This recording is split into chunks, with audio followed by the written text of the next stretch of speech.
Sylvia in that courtroom grind. All day long she's making time. Notes in hand, she's got the plan. Comes home late, shines like a star. Yeah, she's here to break it down. Justice found without a frown. In our chat with hearts so true, Sylvia's magic comes right through. Feel it, baby, feel the glide. Soulful notes on the inside. Sylvia's truth makes us sway. All night long we groove and play. She's the queen with a golden touch. In her words we trust so much. Courtroom battles fade away. She brings the light end of day. Slide it slyly, can't deny. Sylvia knows just how to fly. All our walls she melts away, bringing soul to every day. Feel it, baby, feel the glide. Soulful notes on the inside. Sylvia's truth makes us sway. All night long we groove and play.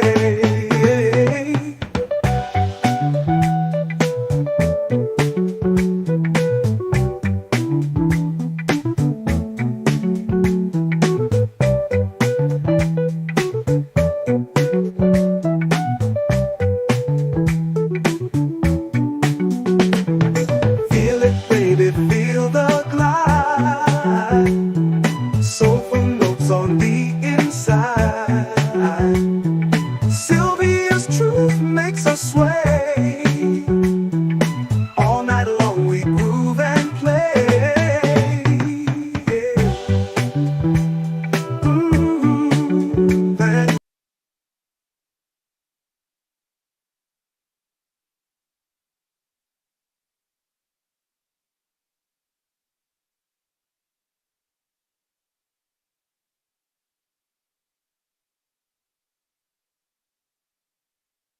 able to locate each of those names on Okay. the list, and I need to forward them over to Mr. Steele. Okay. But the court will afford me a second to do that. I'm gonna do it. And was there something else we were supposed to argue with? You sure? Okay. I think that Mr. Atkins, Miss, oh, wait. I'm listening. Oh, okay. I just had some random set of keys up here that are not mine that Okay. appeared over the lunch break. Mr. Atkins, I think, forwarded the exhibits that he'll use with Miss Latner's later Okay. today. And I didn't know, I don't believe that I can't speak for anyone. So I just wanted to make the court aware if there is any objection, we're prepared to argue it, but we did forward over. I don't think that there is. There shouldn't be. It's a CAD report and a 911 call. I just want to make sure. Good afternoon. So my understanding is that there's going to be a Maynard in April 2019 CAD report, no issues with that. There's going to be a Holland CAD report, no issues with that. There's going to be a 911 call that's already been litigated, and there's a Chandler Durham 911 call Is Miss Latner's the next witness? I mean, we're on No, this witness still anyway. she's not. Okay, She's you not. think you'll have time to do that? Okay, all right. And I don't think that was I would ask that the court inquire if there are any more objections about the ones that he sent over, because I think that was the extent of it, but he just wanted me to make sure that I addressed it with the court. Just stated what my position is on the other ones. Right.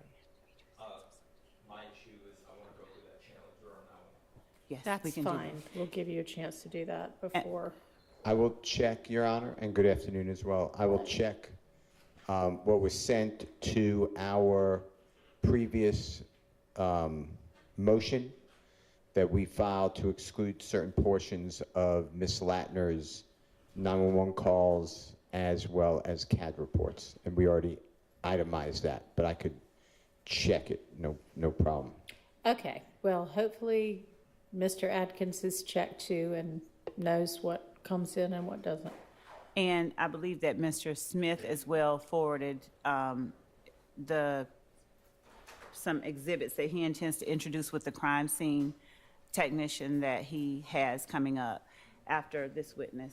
What was that? So they're actually, Your Honor, from body cam footage from the Holloman incident. But it's a still shot or They're screenshots from body cam. Who's the witness? Detective Stark.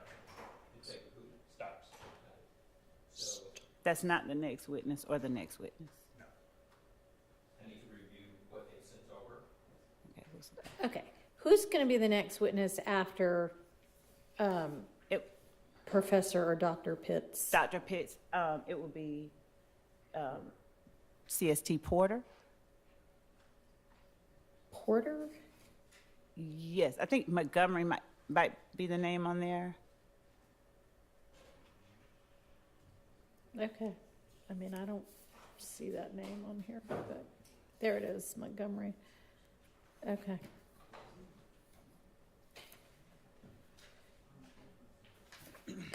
So Montgomery and then who? We have Miss Latner's coming, we have Miss Smith coming, and we have, So is Yeah. Miss Latner's going to be right after Montgomery? no. In fact, it's going to Okay, be. I guess what I'm asking is, could you give me in order, kind of who you expect for the afternoon? Dr. Pitts, crime scene tech, Montgomery Porter, Miss Smith, Officer Collins, Miss Latner's, Okay. and Starks if we reach Starks. All right, great. All right, and whatever evidence is going to come in through those witnesses has been shared. Is that accurate? Whatever evidence. Say that for me one more time. Whatever evidence is going to be introduced through these witnesses has been shared? Yes. Okay, and as far as we know, the only thing that somebody still needs to look at is that listen to is that 911 call. That's correct. Okay. And I'm going to review I understand that there were some stills that were apparently sent over. I need to look at that, apparently from a body cam. That's the first I've heard of that, so I need to look at that, Judge. Okay, and the stills would be with what witness? Starks, Starks. the Okay. last one. if we All right. reach it. Okay, so we've got 3 witnesses plus the one on the stand to get through before them, so y'all should have some time to do that. I'll review them, If there's Judge. any issue with it, just let me I'll know. bring it to the court's attention. Thank you. All right, anything else before we get the witness back and the jury in? No, I'm just sending over the. Great. All right.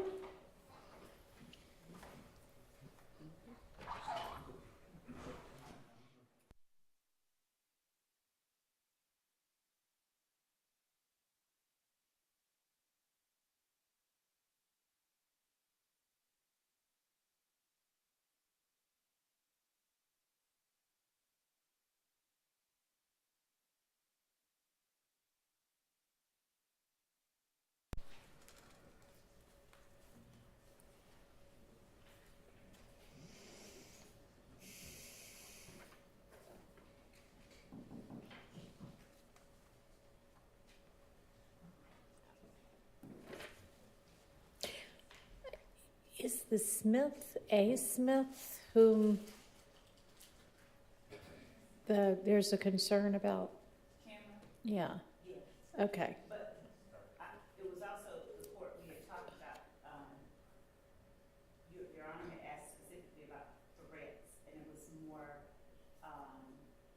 not threats, it was alerting her and making her very disturbed.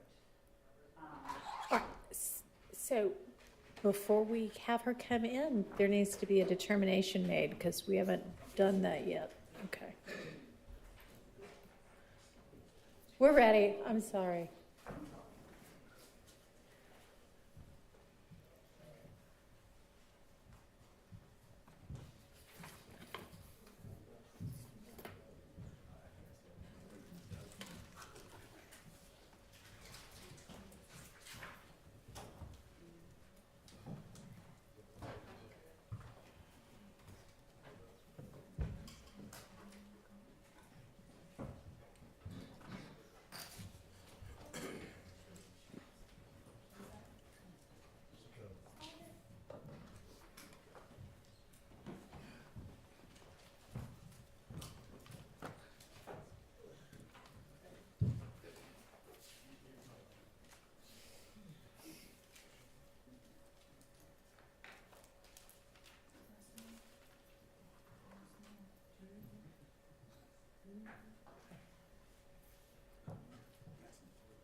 Thank you.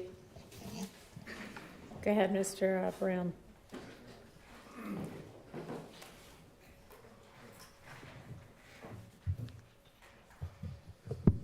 All right. Can you hear me? Dr. Pitts, before we broke for lunch,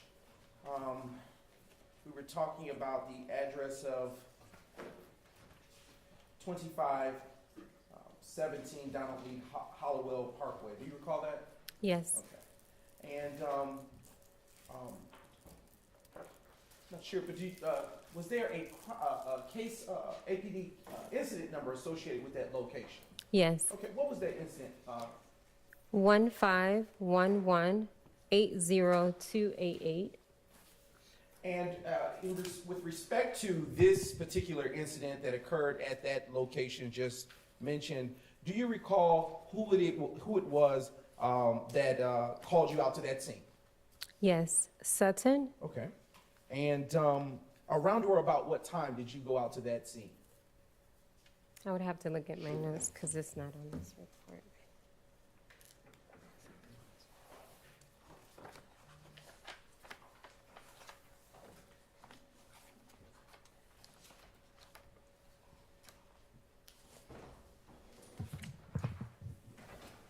Thank you. Yes. Thank you. The call came through at 2:30 a.m. I responded at 3:04 a.m.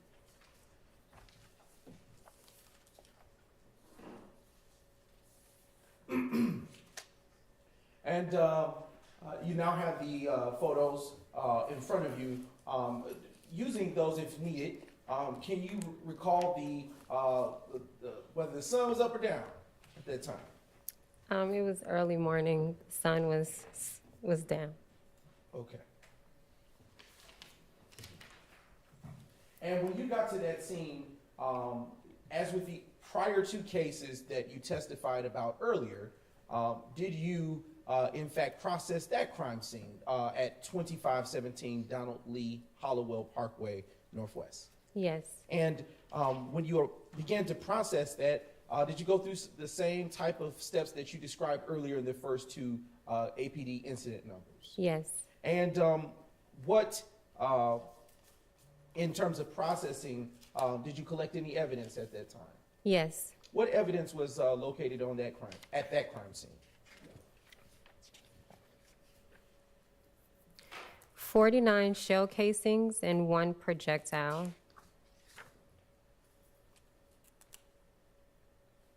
was recovered as evidence from that crime scene. And did you turn that evidence in as you did with the prior shell casings and the other two APD incident numbers? Yes.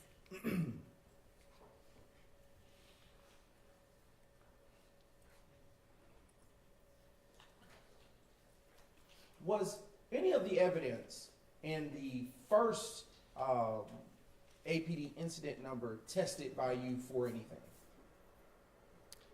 We're going all the way back to the Yes, very I wanna- first I wanna go incident. back just a brief moment.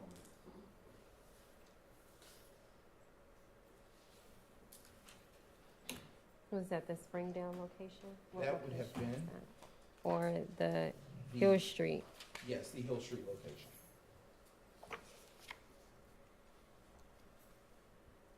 No, I turned it over to the APD crime lab for further review for ballistics. Did you do any testing in the the second APD incident case number that you responded in process? No, I submitted it to the crime lab for ballistics. And as to the third case number, which we were talking about before we circled back, this case specifically pertaining to 2517 Donald Lee Hollowell Parkway Northwest, did you perform any testing on that evidence that you collected at the scene?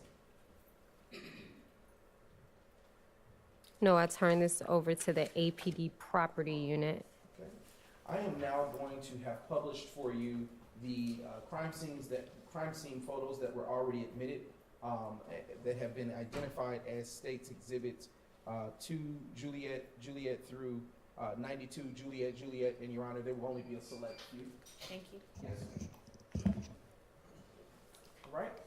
Showing you now on the screen, Dr. Pitt's State's Exhibit 2 Juliet. Does this picture that you see here help you recall the scenes which you responded to on April the 28th, 2015? Yes. And where exactly, what type of business or structure is located at that address? This is Club Crucial. And how familiar are you with Club Crucial in terms of knowing its operations and being in that area? Familiar with it, but not familiar to the extent that I know someone that has been to that club. Okay. And are you familiar, based on your experience in employment, with the hours of operation? They may be more frequent? No. Okay. All right, now turning to the next state's exhibits. All right. Now being published is States 3 Juliet. Dr. Pitts, what is exactly being shown here in this exhibit that's just been admitted? This appears to be the front entry side of the club. Now publishing States Exhibit 8 Juliet. Dr. Pitts, is it fair to say that this is an overview shot of the placards that were placed in that crime scene location? Majority of the placards, yes. Okay. And those placards that were placed down, do you recall to what number they went to? I don't. Okay. Is it by a chance that your notes may refresh your recollection?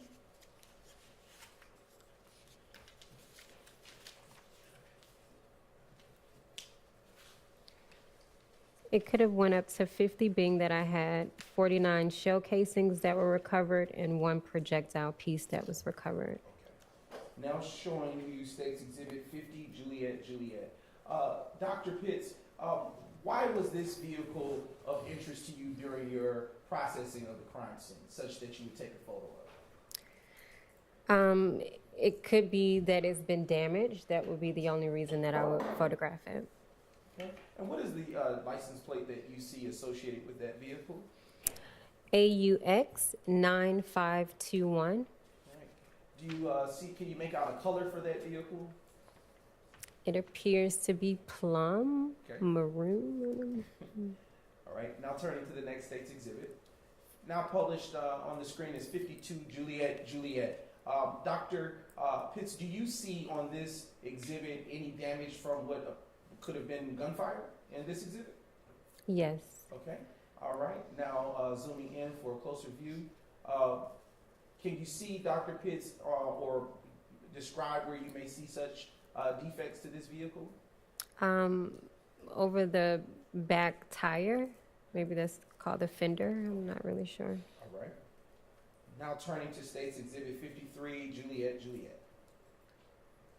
And Dr. Pitts, utilizing the exhibit that is now posted on the screen, do you see any other additional damage from bullet defects to this vehicle on this exhibit? Are we able to zoom in some? Bless you. No, it doesn't appear to be. All right. Turning to this next State's Exhibit 54, Juliet. What about from this vantage point of the vehicle? No, it doesn't appear to be. Okay, now turning to State's Exhibit 56, Juliet. Dr. Pitts, utilizing this photo that is now on the screen, can you describe any such damage or defects that you see to the vehicle? It appears to be the sunroof of this vehicle that's damaged. All right. Now publishing State's Exhibit 57, Juliet. And Dr. Pitts, utilizing this exhibit for this, what type of vehicle are we looking at here to your best of your knowledge? A Ford pickup truck. Okay. And with this vehicle, do you see any defects such that you would have taken a picture of the front? Yes. Where do you see those defects? Right above the grill. Okay. Is that the only one? That I can see, yes. All right. Okay. Now publishing for your viewing State's Exhibit 58, Juliet. Excuse me. Now let's actually publish State's Exhibit 59, Juliet. Okay. Doctor, can you tell the ladies and gentlemen of the jury if you see any defects to the passenger side of this vehicle?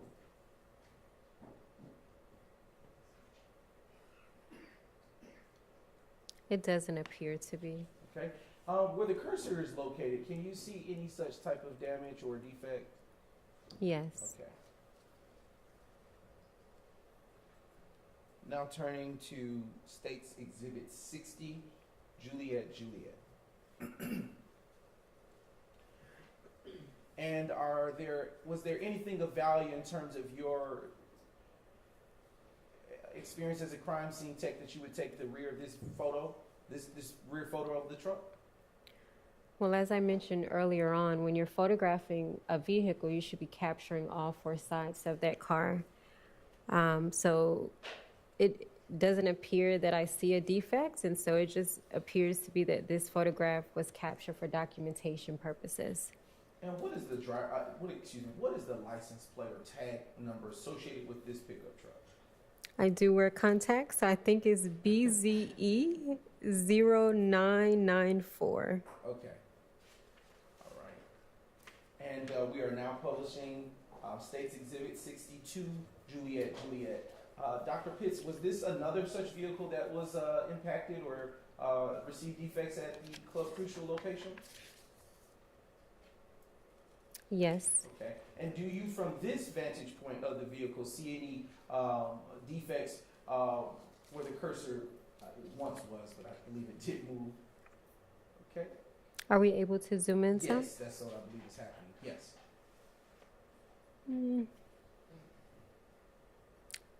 I can't accurately say if that's a defect or not. If you, using the hard copy of the exhibit that has been entered, can What you was the tell number that again? exhibit now is 62 Juliet.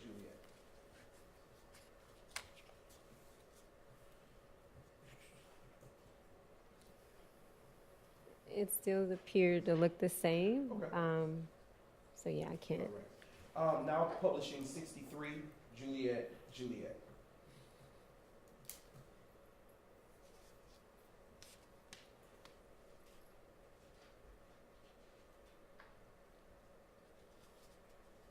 Just a moment, Your Honor. Seriously.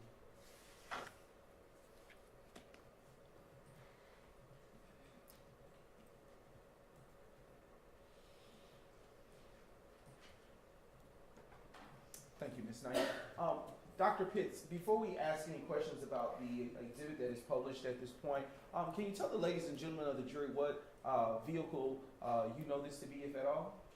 What type of vehicle, I should say? Based on the emblem, it looks like a four-door BMW. And with respect to this vantage point of that BMW that you described, is there a defect to you, to your ability to see from utilizing this picture? Any defects? No. Okay.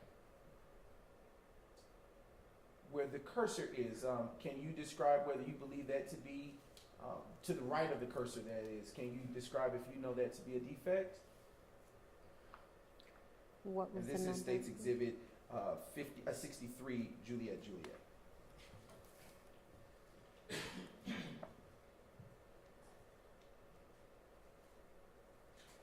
Okay, I can't accurately say that. No. no problem. Publishing 64, Juliet. And Dr. Pitts, with this passenger side view of the BMW, are you able to distinguish if you see any defects to this portion of the car? I do not see any defects. All right. Now publishing 65, Juliet. Dr. Pitts, do you see anything of this pertinent on this picture that would look like defects to you? Yes. Okay. Where on this photograph do you see defects? It appears to be a defect at the top of the trunk, Okay.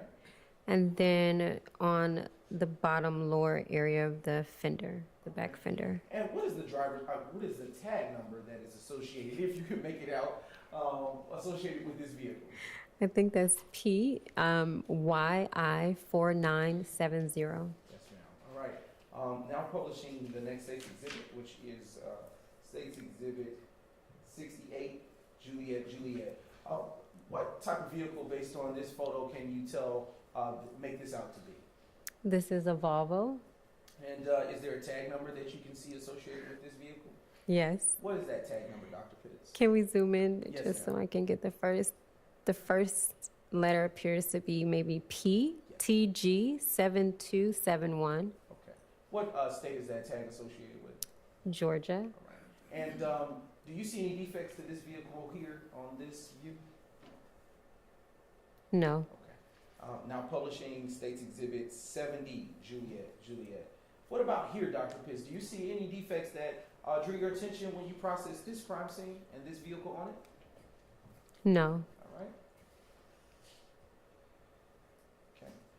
What about in State's Exhibit 71, Juliet, which is getting ready to be published now, which shows the passenger side? Do you see any such defects that drew your attention? Can we zoom in a little more? And I believe that is about as far as the technology will allow. But It appears to be something on the passenger front door. okay. And if we could put the cursor on the passenger front door, is that what you're saying to be that something? Is it above or beneath the cursor? The cursor disappeared. It's above. Okay. And is that what you believe to be a defect to this vehicle?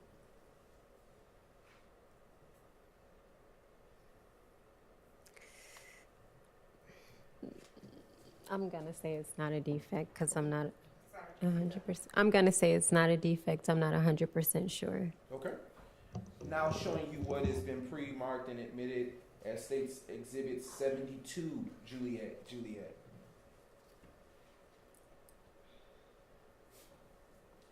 Okay. Utilizing this exhibit, Doctor, is there anything that you see in terms of defects to the front of this vehicle? No. All right. Now publishing State's Exhibit 73, Juliet. Dr. Pitts, are you able to say that, do you see anything that may appear or resemble to be a defect on this portion of the car? Yes. And is that what you would believe to be a defect? Yes.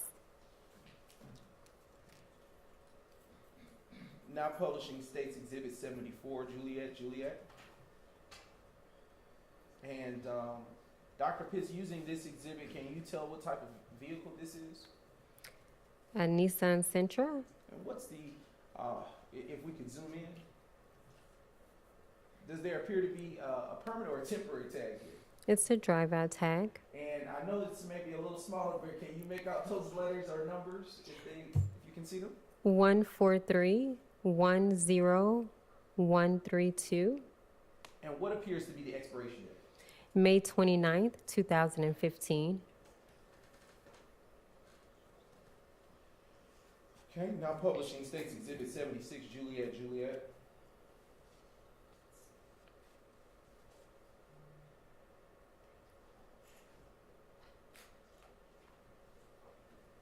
And Dr. Pitts, what are we looking at here in State 76, Juliet? The driver's side of this vehicle with defects. How many windows do you see to have defects or damage? 3. Okay, and now showing you States Exhibit 77, Juliet. What about on this side of the vehicle? Can you see any such defects on this side? And if we could zoom in for Dr. Pitts. It appears to on the back passenger side door. And do you see anything on the front passenger side door in terms of damage? The window. Okay. Is there anything on the ground near the vehicle on this side of it? We would have to, can we zoom in I'm some? waiting for it to happen now. It appears to be shattered glass that I can see. Okay. Now turning your attention to the next State's Exhibit, which is State's Exhibit 78, Juliet. Dr. Pitts, do you see any such damage to the front of the vehicle? No. Next State's Exhibit, please. Actually, if we may zoom in right there, Dr. Pitts, can you see any damage where the cursor was pointed, just above it? Yes. And what does that damage appear to be to you? It appears that it is a defect in the windshield. All right, next State's Exhibit, please. Now publishing for your viewing State's Exhibit 80, Juliet. Dr. Pitts, is this a different vehicle from the last one that we just viewed? Yes. And what type of vehicle do you know this to be, if at all? This is a Impala Chevrolet And does SS. And does there appear to be any damage or defects to this vehicle? Yes. Where do you see them? The back window. All right. Is the back window fully intact, or does there seem to be some other type of damage to it? It has a defect and it's shattered. Showing you now Dr. Pitt's State's Exhibit 82, Juliet. And what are we looking at here? Thank you. Another drive-out tag or a temporary tag. All right, and can you make out those digits and numbers? 14223-495. And does there appear to be an expiration associated with those temporary tags? Yes. What is that date? June 2nd, 2015. All right. Now, publishing 81, Juliet. Outside of the damage that you described to the back rear mirror, windshield, do you see any additional damage to this vehicle, Dr. Pitts? It looks like there's damage to the front passenger door. Do you see any damage to the rear passenger door?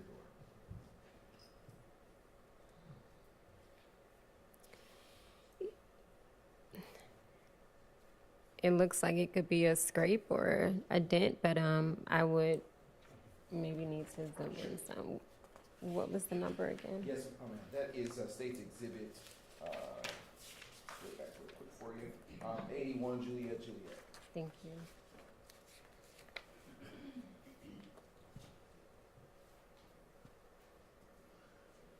Yeah, it still appears to be maybe as if it's some type of scraping. Okay. Do the windows appear to be shattered as the back windshield, or do they look intact from this vantage point? They appear to be intact. Okay. Dr. Pitts, if we could zoom out just a bit, Ms. Knight, can you tell if this vehicle is parked properly within the space that it should be, or is there something different going on with this vehicle? It's in 2 lanes. All right. Showing you now the next state's exhibit,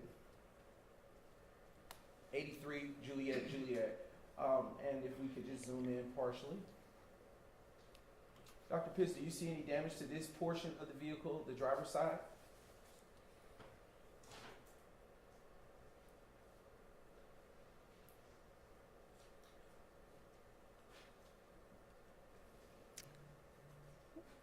Not that I can say with certain. Okay. And I want to go up to the top left-hand corner of this photo. Dr. Pitts, do you know any of those individuals that appear to be positioned in this photo? I do not. Okay. Did anyone come up to you and tell you that anything about these vehicles at all or anything? No. Okay. All right. Now showing you the next state's exhibit, State's Exhibit 84, Juliet. Right. And if we could just zoom in just a little bit, Ms. Knight. All right. Dr. Pitts, do you see anything of value to you in your experience as a crime scene tech in terms of defects here? No. Okay. Now publishing 86 JJ. Right. Dr. Pitts, do you see it? And if you can zoom, is that more? Thank you, Ms. Knight. Do you see any defects to this vehicle at all? Yes. Where do you see such defects?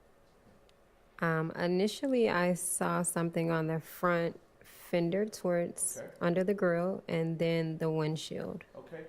If we could move the cursor, Ms. Knight, is that where the cursor is about located? Is that where you're speaking about a defect? Yes. And can we move it to the windshield? Is that where the cursor located? Where about you are describing the second defect you observed? Yes. Okay. Now turning to the next state's exhibit for publication, and that is 88 Juliet. Dr. Pitts, what type of vehicle is this to your knowledge?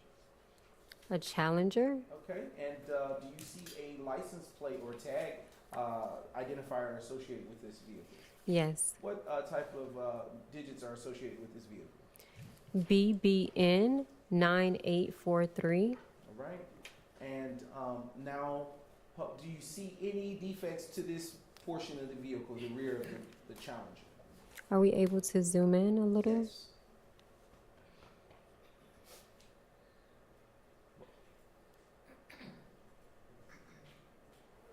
No. Okay. Now publishing the next state's exhibit, and that is states 90 Juliet. Dr. Pitts, do you see any defects here? Yes. And what do you see? Where is that defect? The front windshield. Okay. And when you process these vehicles in terms of photographs, did these vehicles remain on scene, or were they ever transported somewhere else?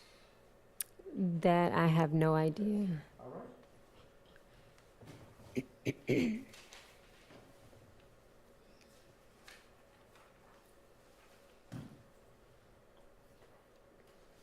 And Dr. Pitts, in conclusion, did that conclude your involvement as to APD incident numbers 150262672 for the first case that you dealt with? 2672 is the last four? Let me restate that. As to all that you've testified today, did that conclude your involvement with the first case that you testified about regarding APD case number 150262672? Yes. Okay. As to the second case that you testified about, did all that you testify about conclude your involvement with respect to 151180288? Yes. And as to the last case to which you testified about, that being APD incident number 150280046, Did that conclude your involvement with that case? Yes. Your Honor, the state has no further questions for this witness. All right, thank you. Are there defense questions for this witness? On behalf of Mr. Williams, we have no questions. No questions. Okay.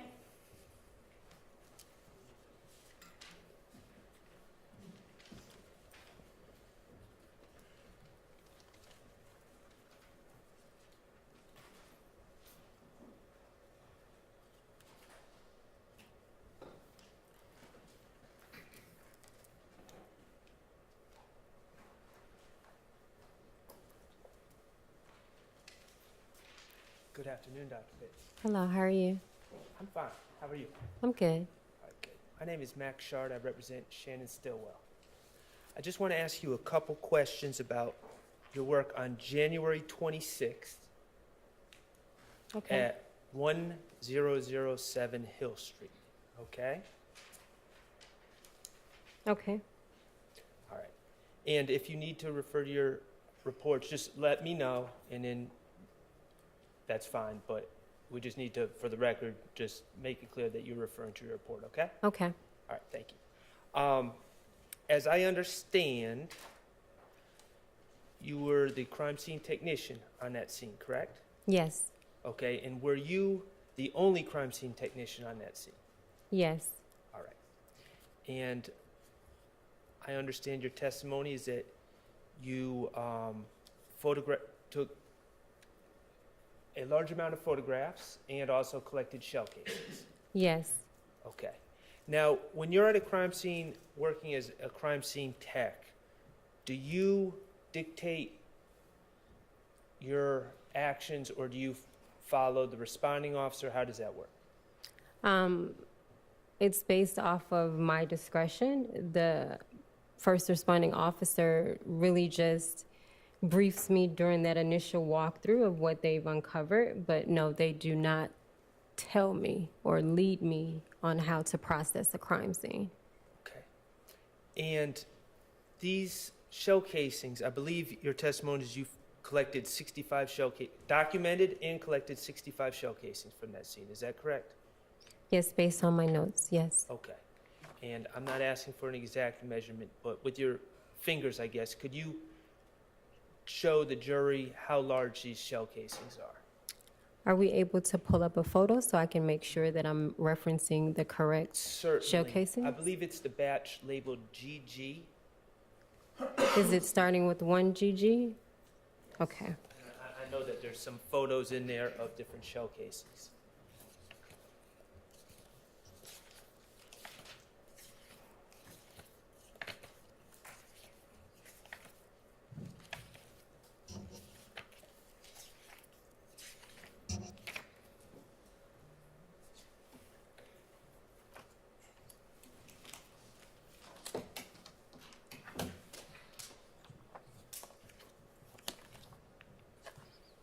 Maybe about this big. Could you show me? Okay, thank you. You're welcome. Now, and they're made of metal, Yes. and the surface of these shell casings are smooth.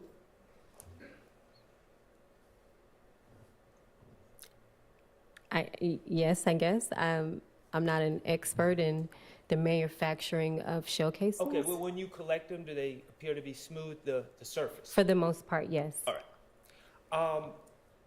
Are you familiar, as part of a crime scene technician's role, you're trained to collect fingerprints? We are trained to process for fingerprints. Okay, and thank you for that correction. When you say, you corrected me, I said collect, you said process. Could you explain what you mean by process? So when you're processing a surface for fingerprints, there may not be a fingerprint that's even there to collect. And so in terms of saying collect, therefore there's something that you've brought to the surface and you're adding lifting tape and then you are physically collecting that print off of that particular surface and you can actually take it with you and turn it over. Is there another process of processing? Is there another way to process for fingerprints that involves the use of super glue causing prints to rise. So that is called cyanoacrylate, and yes, And that process, cyanoacrylate? correct. Okay. The process using cyanoacrylate, that can be used on shell casings, correct? Yes, Okay. The 65 shell casings in this case, were they ever processed for fingerprints using cyanoacrylate? cyanoacrylate, no, they were not. Okay. And were they processed for fingerprints using any other method of processing evidence for prints? Let me refer to my report.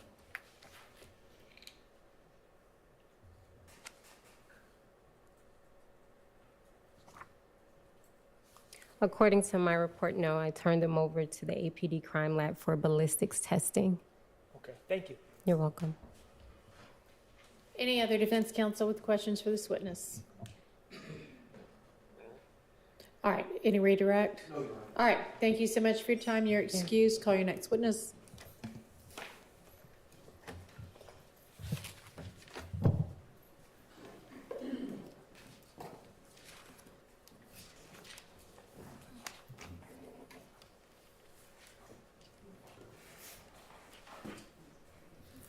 Your Honor, at this time, the state calls Crime Scene Director Porter. Montgomery Court.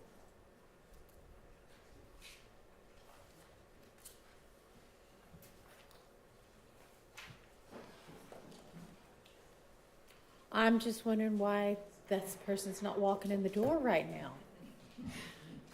Y'all,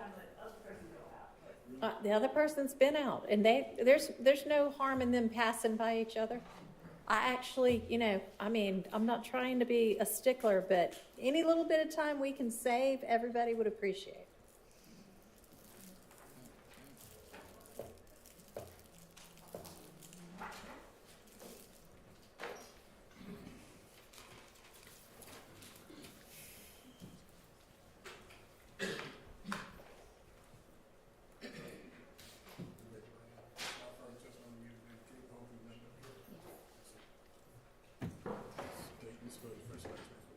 Okay.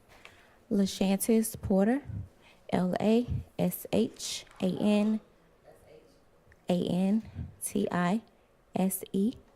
Last name Porter, Porter.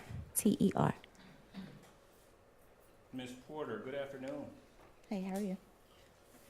Ms. Porter, did you change your name? Did your name change? Yes, Okay. And what did you go by formerly? Hill, Where do you currently work, Ms. Porter? Atlanta Police Crime Scene Unit, And how long have you worked for APD? for 19 years. Can you tell the jury what your current role is? I am a crime scene director for the Atlanta Police Department. And what are some of your responsibilities in that role? I ensure that the crime scene technicians are doing their jobs properly, processing evidence properly, collecting evidence properly. I also manage our customer service section where they do background checks.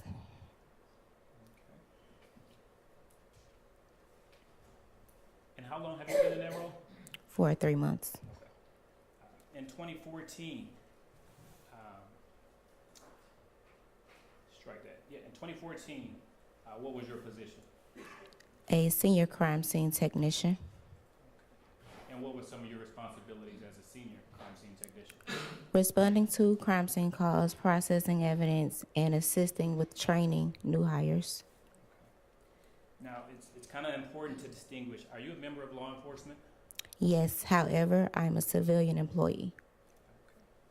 Are you post-certified? Yes, I am. Now, Director Porter, I want to draw your attention to December 26, 2014. Were you working that day? Yes, And on that day, how long had you been working as a senior crime scene technician? I believe about 2 to 3 years. And were you on shifts or on call? We were on shifts at the time.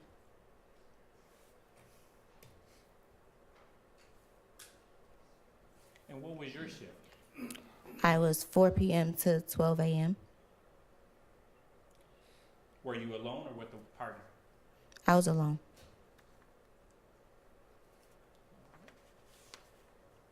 So on December 26, 2014, were you dispatched to a shooting scene at 1097 Harwell Road, Southwest? Yes, Now, was this a business or a residential area? it was a business, What business? the Blue Flame. Have you been to this business before? At that time, I'm not sure if I had. Is this business located in Fulton County? Yes, Do you know what time you were dispatched? I was dispatched at 9:29 p.m.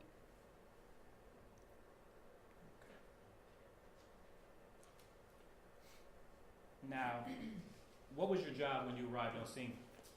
My job was to process the scene by taking photos and collecting the evidence that needed to be collected.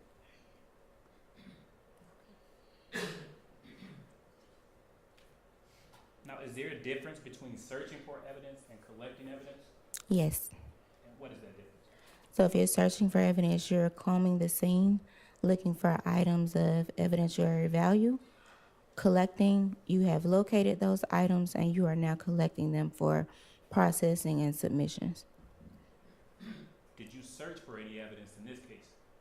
No, I didn't. Did you collect any evidence in this case? Yes,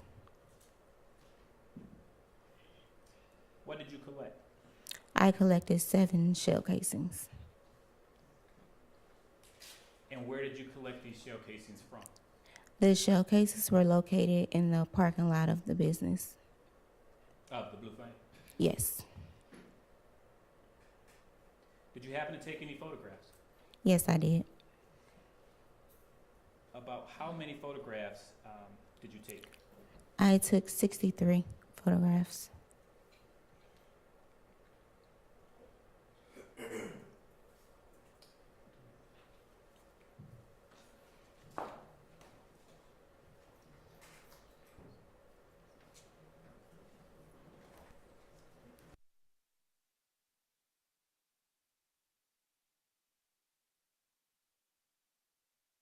You actually photographed, took your photograph? Repeat the question. Sorry about that. Do you recall, do you recall where you actually took photographs that night? They were toward the bottom, maybe toward the street of the parking lot.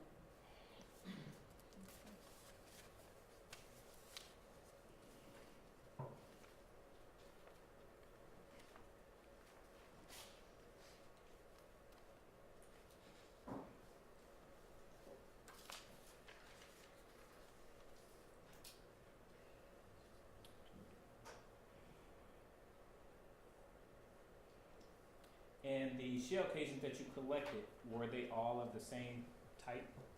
No, Did you take any prints from the casings? the casings were processed for prints, but there were none of value lifted.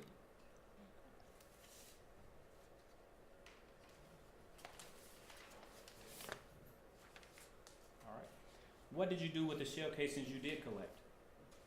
Once they were collected and processed, they were submitted to our APD crime lab for ballistics analysis.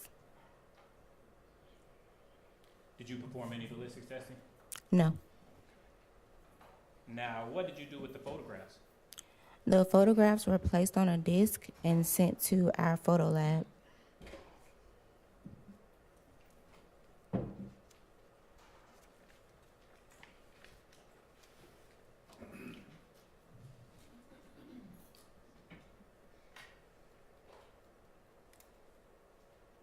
Do you recall the case number of this particular incident? No, I don't. Okay. Would looking at your report help refresh your memory? Yes. Your Honor, permission to approach? Yes.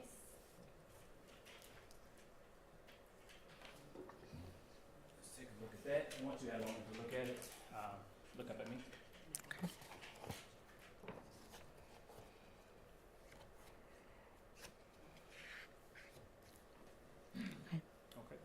And what was that case number? It was 143602137. Okay. Now, would your crime scene report have the same report number as the APD report number? Yes.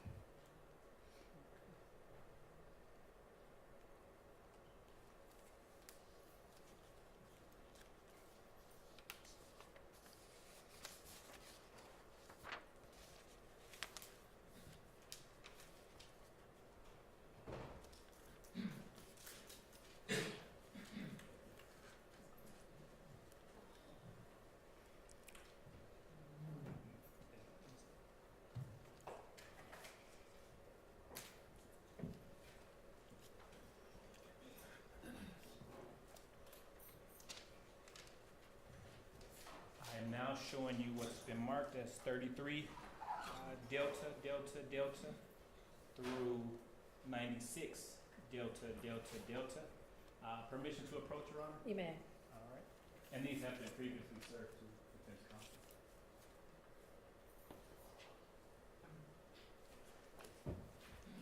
All right.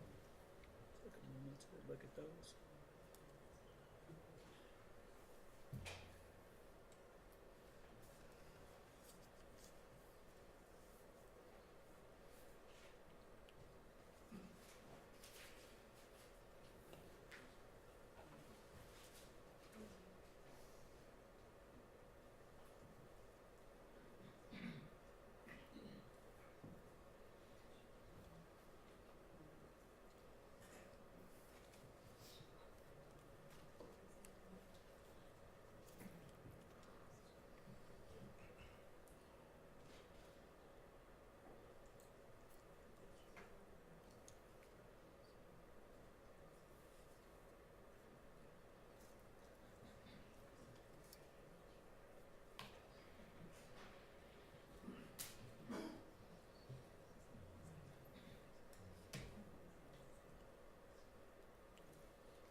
So there's a relevance objection to essentially, I guess, all of what the witness might be about to testify to. And Mr. Smith, you were trying to sort of explain the relevance, and if you can just do it here. Yes, Your Honor.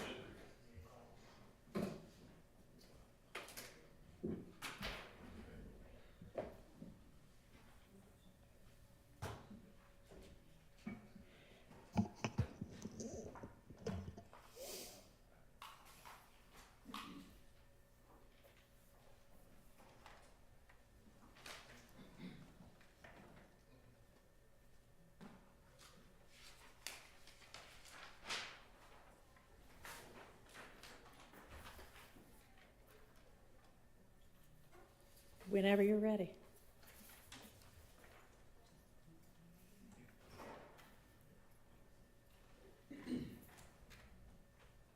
Your Honor, these shell casings that were collected at 1097 Harwell Road, this location is just down the street from Club Crucial. It happened December 26, 2014, and it produced a knifing hit to 2905 Springdale Road, which occurred on January 28, 2015. One of the other cases that the state has presented evidence on. Okay, And so, Your Honor, as we're talking about the shootings and the violence that has occurred throughout this investigation, the shell casings, the fact that there is this knifing hit, it just shows various locations. We're not going to say this person had it in their hands, but the fact that there are knifing hits to locations that are in close proximity to locations where we know where we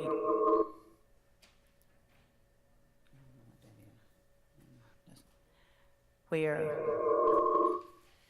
I have no idea why it's doing that.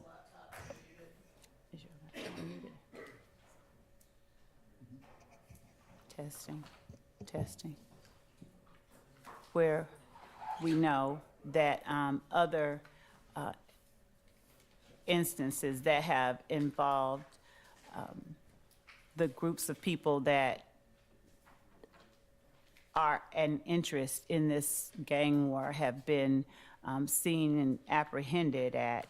We believe that it's relevant because it tends to show that this particular firearm was used in at more than one location and more than one incident. So the connection of the locations by shell casings is not like it's 2 years earlier or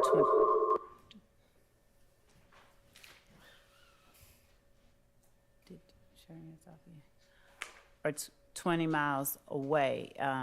The proximity and temporal proximity of the locations are what we believe make it relevant. All right, and which group is it that is alleged to, that the state's theory at least, committed this, you said Springdale Road in this? Yes, so 2905 Springdale Road, yes, on January the 28th, which was. Right. And Your Honor, we are not going to always, in each case, be able to say this Okay. person had this gun. Right, but I mean, was this alleged to be 2 YSL shootings, No, or? The 2905 Springdale Road, just 1 second, was.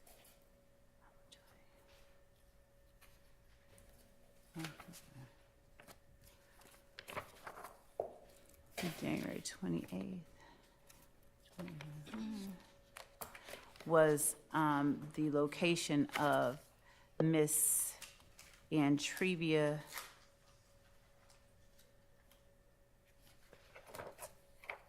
is a location of one of the witnesses that we have. The Springdale Road. Yes. Right, and who is alleged to, or which group is alleged to have committed that shooting? There was, during interviews, there was an allegation, the groups that were alleged to have been involved were the groups that are listed, YSL and F-Gang. But Okay. I cannot say, So for the Blue Flame and then for Springdale Road, is YSL the group alleged to have committed those shootings? not for Blue Flame, we don't know, but the Okay. Springdale Road, there was an allegation that YSL committed the Springdale Road shooting. Okay, We don't know who committed the Blue Flame, but we do know that the shell casings that were at Springdale Road were also fired at the, they are producing knife and matches to a location just a mile away from Club Crucial, in the latter part of December 2014. all right, and is this Club Crucial, or not, I'm sorry, is this Blue Flame shooting anywhere in the indictment? No, it's not that it's in the indictment, it's just that it's the proliferation of violence and the location of the amount of violence caused by these weapons that have been used in these various shootings, we believe is relevant. Okay, and is the weapon that matches both of these also, was it found in the possession of anybody who's alleged to be a YSL co-conspirator? No. Let me make sure about that. Hang on. Do y'all even have the weapon that these two things match? No, we don't have the weapon. We have shell casings, but not the gun in this Okay. particular case. And so we don't, and we're, in showing the back and forths, we're showing the amount of shootings. And So I know that for a lot of the different incidents, there is a theory that, you know, there is one shooting by one gang against another, and then the other gang retaliates against the first gang, and it goes back and forth, back and forth. Right. Is the Blue Flame shooting alleged to have been any part of that back and forth, back and forth? We don't have that. We don't, in as much as we don't know who committed that, all that we know is that the weapons used there were knife and hits to. Okay, so you just want to show that I assume we'll have some evidence that in some way ties YSL to the Springdale Road shooting, and you want to be able to show that somebody involved in that might have been involved in some other shooting, just to show that they shoot things up a lot, essentially. Well, the count one of this indictment alleges exactly that. Okay, but this isn't an overt act in count one of the indictment, right? No, but it's it's not an overt act. No, the Blue Flame, no, but it is. I guess our position is it doesn't need to be an overt act to be proof of something that we are showing. Okay, has there been any prior notice about this, any argument that it's 404B or intrinsic? Well, we have not. Yes or no? No, I don't think we have, no. All right, I'm going to But this- sustain that relevance objection.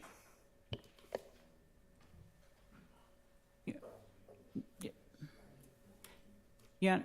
Yes. The- I'm going to exclude it based on relevance, 403, lack of notice. Your Honor, Yes, ma'am?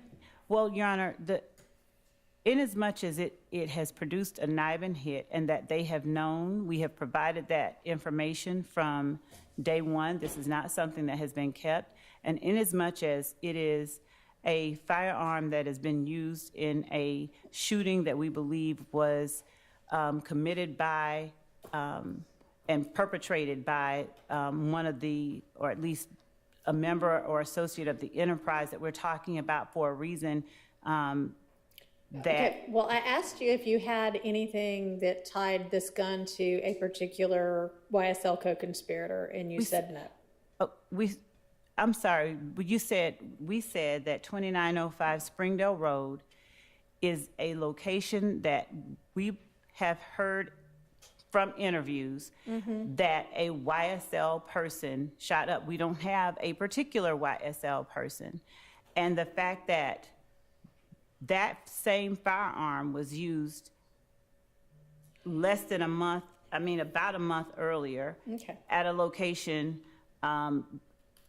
about a mile away from where other YSL shootings occurred, we believe that makes it intrinsic. We've not argued, the court asked us, had we argued that? We have not argued it, no, but we do believe that it's intrinsic, it's definitely relevant. The jury could draw the conclusion that this same firearm was used in a different location. It would then be part of the evidence showing the nature of the enterprise that is described and alleged in count 1.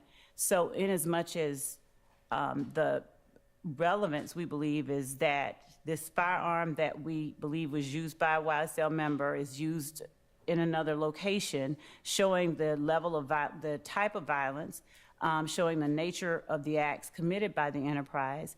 We believe that it certainly meets the very, very, very low burden of relevance, and we believe it meets it. It's more than, the small burden required to be relevant. Okay, well, maybe relevance wasn't the right. And in as much as it's intrinsic, there's not notice that's required for intrinsic evidence. Evidence is just proving an element of count 1. So there's no 404B analysis. There's nothing that has been argued or that suggests that somehow this would cause the jury to convict either of the defendants on grounds other than those alleged in the indictment. So we believe that it's relevant, pertinent, intrinsic, and admissible, and should not be subject to that extreme sanction of exclusion, given that this is something that has been, this particular NIBA match, this particular information has been made known to the defense since the beginning of this case back in 2022. So we would ask that the court not exclude this information. And this is not a witness that is going to take a very long time. We have 2 photographs that we're going to publish. We have, I think, about maybe 30 that she took, but 60 that she took, but 2 that we were going to publish. All right, well, maybe I misunderstood a little bit about what Mr. Smith was saying at the bench. It sounded, and that may be my fault, I thought he was saying the night and match was something that just got learned this week.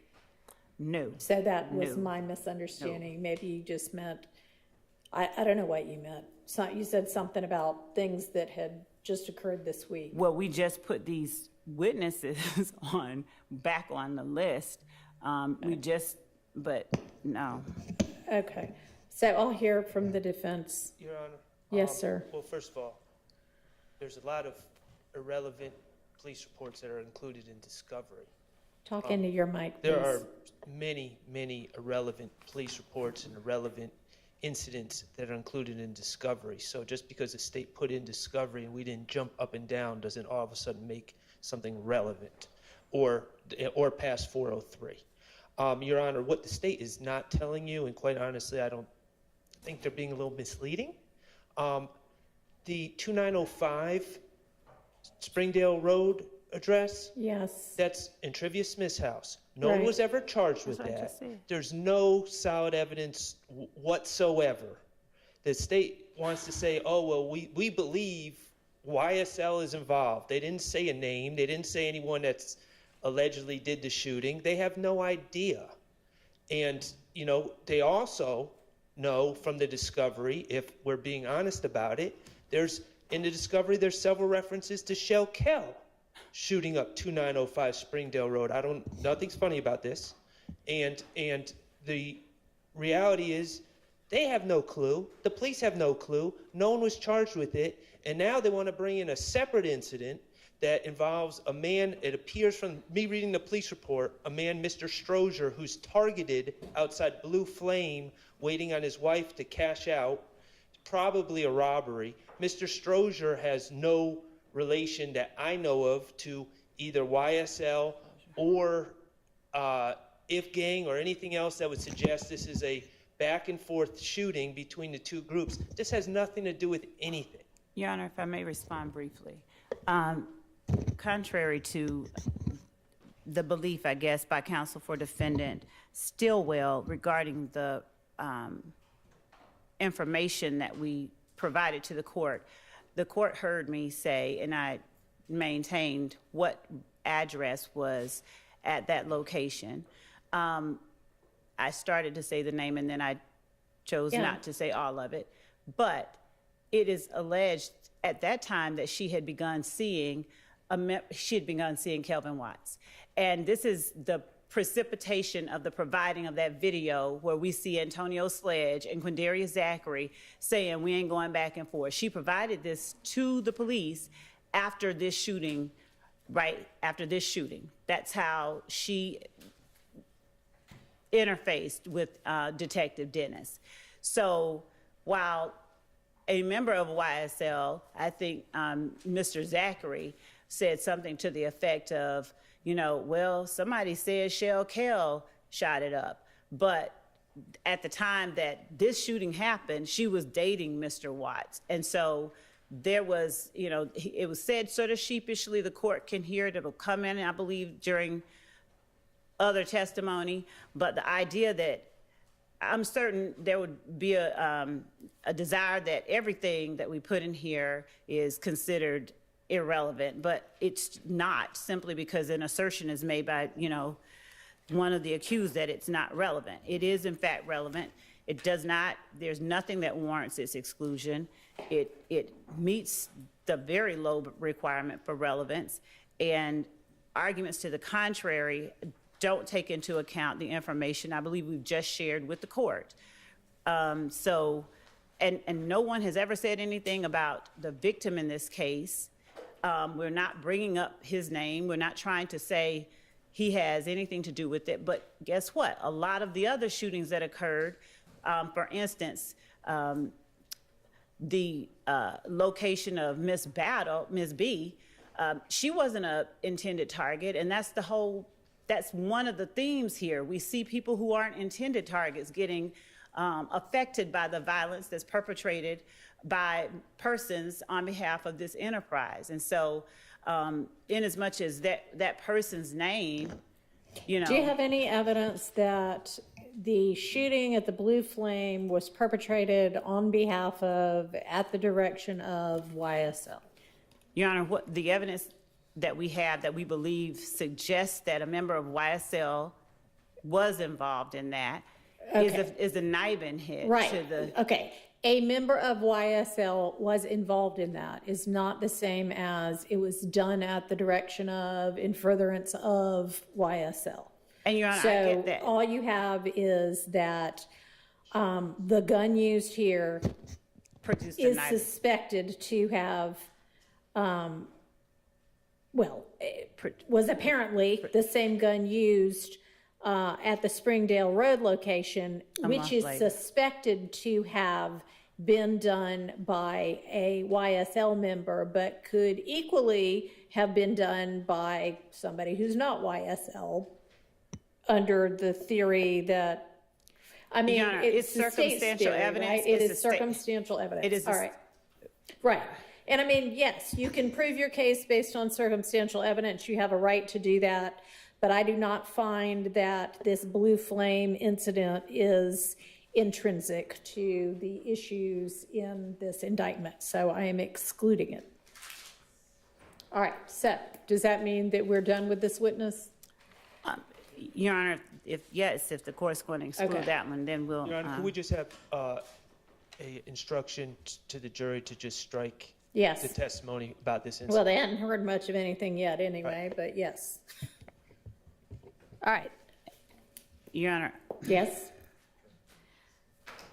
Your Honor, I would ask that, given that the court has decided that it has not heard very much, there's nothing that's prejudicial to anyone that's been presented, we would ask that the court simply allow the state to have no further questions and move forward. They haven't even seen the photographs.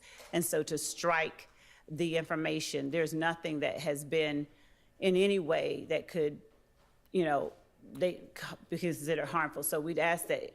Well, it's not harmful, but I mean, we don't want to be confusing the jury, so I'll just tell them to disregard it. You can certainly put her back on the stand and say, thank you, no further questions, but then I'm going to turn around and say, disregard all that testimony. Yeah.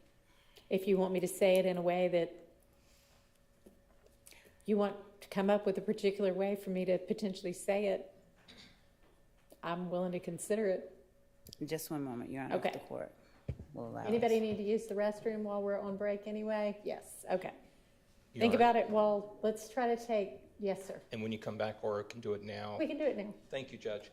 Your Honor, the court asked me some questions regarding any objections I have to a Yes. 911 call. Yes. I'd like to be heard at the court's Okay. pleasure. Yeah, that's fine, if we want to do that now. We want to Break craft and it. then- Yes, Yeah. yes, please. Okay, we'll break. We'll do the crafting of the instruction. We'll take the 911 issue up. You can let the jury know it'll be at least 15 more minutes. All right, y'all try to get back here quickly so we can deal with these issues.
Has defense gotten a chance to look? Does anybody have any suggestions? One thing that I have a concern with about it is just the use of the word "we." The Are court- removing- The court is removed? I Well- don't know what, state? So, what is the we? Is that the one in green? So, yeah, that's the one in green, Your Honor. Would the court mind advising when the court says the problem is with the word "we"? I don't have a problem with any pronoun, the state, the court, I don't know.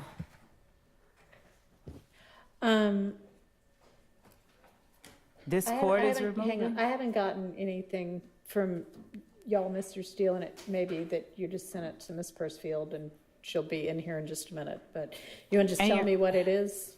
Yeah. Your Honor, it's reads, ladies and gentlemen, you are hereby ordered to disregard in its entirety the testimony of the last witness. State may call its next witness. Okay, I mean, I was just going to say you are to disregard the testimony of the last witness, but I understand if you want some sort of a reason why, but it's not. Your Honor, if I may, the other thing is, Your Honor, the court asked us specific questions, and I understand that what the court's ruling is regarding relevance and the admissibility of that evidence. We asked in the second email to the court that it was just a follow-up. It was the same thing. It was just a follow-up with a parenthetical at the bottom that the court allowed, should the state have additional information to present to the court regarding this matter, that we may ask for reconsideration. And that is the only reason that I asked that the court tell the jury that the court, whoever the court wishes, it's being removed. The evidence of incident 1-4. Had she already said the incident number? I believe she had, didn't you have? She had, that is all that she had said. I think did she say that? Yeah, she had said the incident number and location. She had never said a person's name, and we had not shown or published any photographs or tendered any photographs.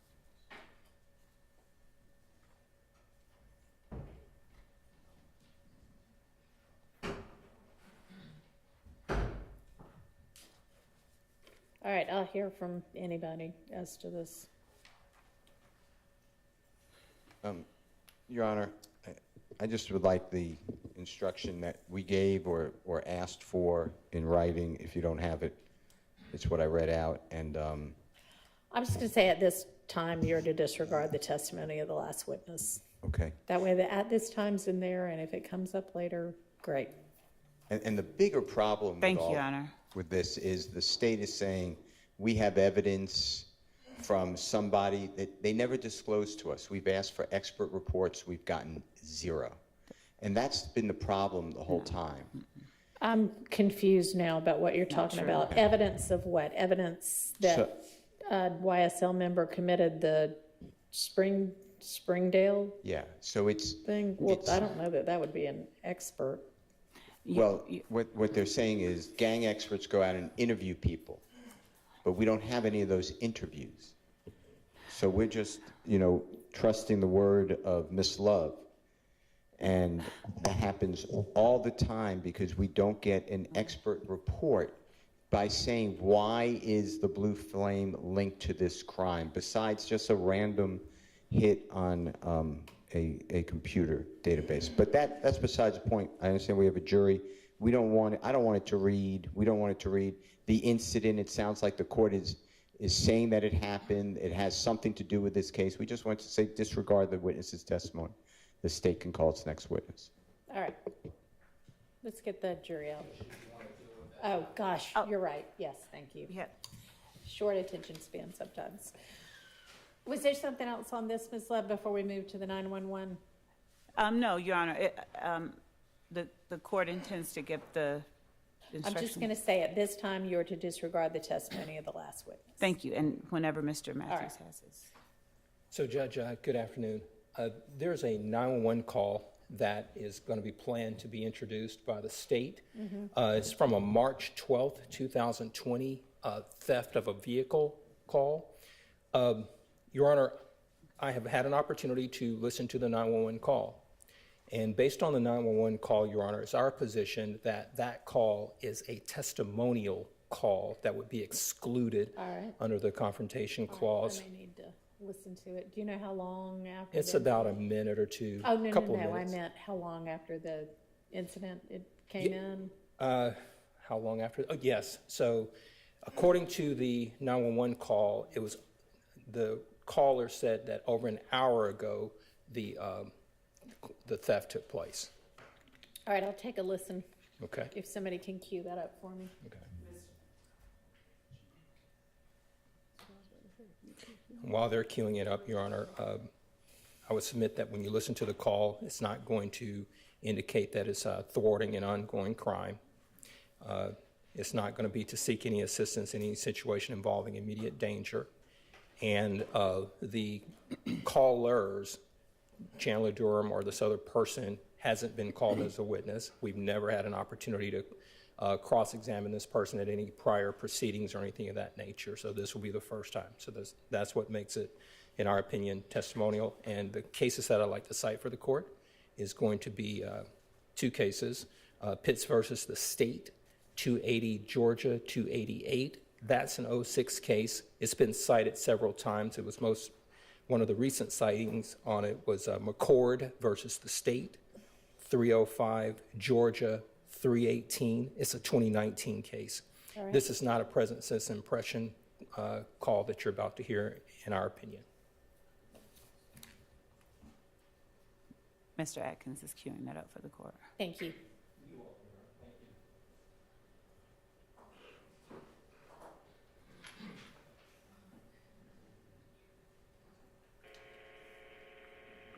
Atlanta 911, operator 7434. What's the location of your emergency? 500 Bishop Street. 500 Bishop Street. You need police, fire, and ambulance. Sweet C. Suite C. You need police, fire, and ambulance. I can't hear you. Do you need police, fire, or an ambulance? Police. And that's Make Suite police C, report. Charlie. Say that again. It's Suite letter C, Charlie. Yeah, sweet letter C as in Charlie. Yeah. Okay. Is this a business, a house, apartment? It's a business. What's the name of it? Sonica. Sonico. Okay. And what's going on at Sonico? Why you need an officer? Stolen car. Your car was stolen from this location? Yeah. Well, not my car. One of my clients' car was stolen. Okay. What color is the vehicle? It's a black vehicle. Is the owner of the vehicle there? Yes, he is. Okay. Can you ask him what year it is? It's 2019. And what type of car is it? It's a Dodge, a Hellcat Red Eye. So is that a Challenger or a Charger? Challenger. You said Hellcat? Yes. Okay. Do we have the tag number available? 1 second. Before that. Do we have a description of the person who took the vehicle? Nah, I don't. When was it taken? Today? Yeah, about 30 minutes ago. What time it is? It's about an hour. I guess it's been about an hour now. I guess a little over an hour. And this is your first time calling? Yep. Okay. The vehicle owner, what's that person's name? Hello. Yes, it's Atlanta 911. May I have your name? My name is Chandler. First name Chandler, last name Durham. Durham. Okay, Mr. Durham, what's your phone number? 404-502-2953. That's 404-502-2953. Yeah. And so the officer knows it's you. Tell me what you're wearing. What color shirt and pants? I have on a black hoodie and green sweatpants. Black hoodie, green sweatpants. Are you a black, white, Hispanic, or Asian male? Black. And will you be inside or outside of the location? I'm outside. Okay. And do you have the tag number to your vehicle? Yeah, I'm trying to find it right now. And is it registered in the state of Georgia? Yes. Okay. I'm not sure if I can. Do you see the VIN number? You have a VIN number? Let me look on my insurance. I might have a number for it. See if I can find that code.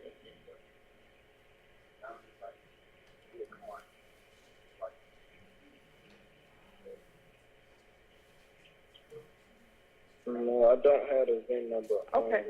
So by the time the officer arrives, you'll need the VIN number or the tag number. I would advise you to go ahead and call your insurance company and ask them for it because they'll be able to give it to you. Okay. All right, thank you.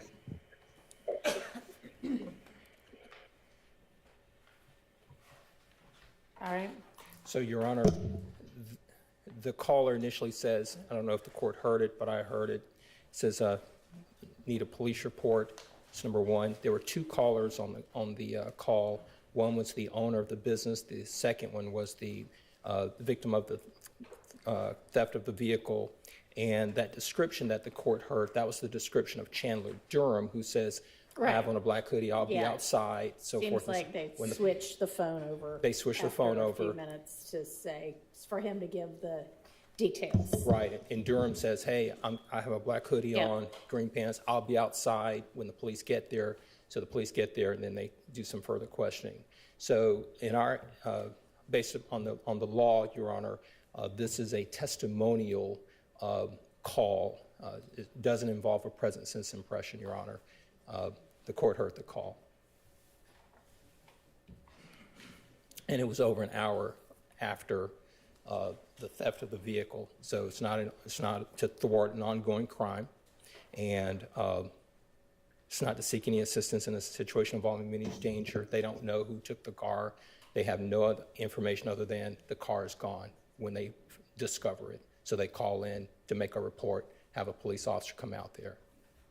Thank you, Judge. I hear from the state. Yes, Judge. Your Honor, clearly this call was made to report the theft of this person's property. He's not trying to implicate anyone, to get anyone in any trouble for any kind of litigation. He's trying to get his car back. And the only thing that he's describing, I believe in all of the cases that we've looked at to, or at least previously with the court's predecessor, when the court was evaluating whether or not it considered a call to be testimonial, and for the purposes of future litigation, it involved a situation where, for instance, someone called to report not an ongoing emergency, but, you know, he's violating his probation or something like that. In this case, Judge, the man's car had just gotten stolen. Even if maybe he had to walk around the parking lot for an hour and he, you know, is really gone. But the fact remains, it was gone, and he was trying to get it back. He didn't give anyone's description but his own, and he's telling them, I'll be out here waiting on you. So I don't believe that this falls into the category of testimonial, and we believe that it should be admitted, Your Honor. All right. Do you have any case law about, because it's not to report a crime in progress. The crime already occurred, and it maybe, I mean, we don't know whether they just discovered it, even though it occurred in 30 minutes to an hour ago or not. We don't have that information, but it's not a crime in progress, and it's not to avert immediate danger. It still also may not be something that anybody objectively would know would be used in a future prosecution. They don't seem to be saying, we think it was, you know, the big bad wolf who stole my car. We're just saying, my car's gone. So do you have anything that covers that kind of a situation, any case law? Your Honor, I can be, with the court's permission, getting it while we're putting up other pieces of evidence. All right, she's not our next witness anyway, right? Ms. Latner's, okay. Right. All right. I will, understanding what the issue is, get back to y'all with a ruling before she takes the stand. Thank you. Okay, so do you have your next witness available? Yes. All right, let's get the jury out. Your Honor, while the jury's coming in, can you just also, I just want to put on the record, because you excluded that last witness, that's also on the NIBIN chart, if that could be removed by the state. Okay. Thank you. That's not in evidence yet, right? a NIBIN chart? No, we didn't put a NIBIN chart in evidence. Are you going to ever? No, not, that includes something that the court excluded, no.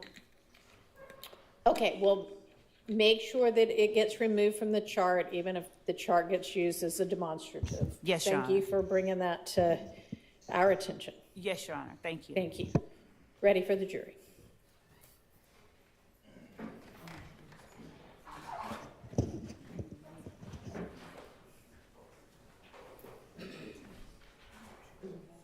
Okay, that's good.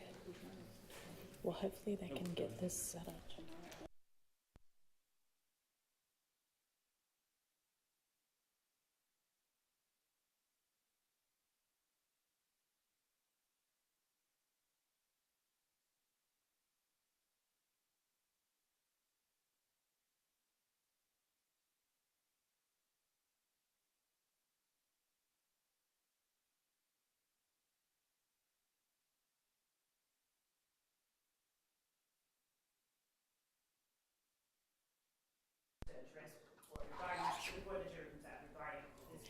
I'm sorry, hold just a second. We need the witness to be excused again. Can we ask you to step back out for a second? Yes. Oh, well, but stay really close because we might need you in here again. Just stand at the door for us. Yes, sir. Yes, Your Honor. We're requesting that the witness not be filmed in the undercover capacity. Okay, is there any issue with that? I don't know. Detective Starks. Your Honor, could we have the Mr. Smith and member of the council for this approach? So that it's not. Y'all come on up here. Yes. Yeah, that's what I figured, is that nobody said that before he walked in as the next witness.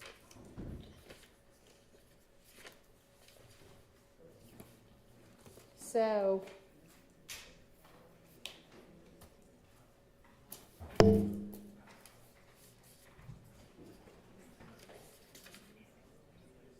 And honestly, y'all, even like,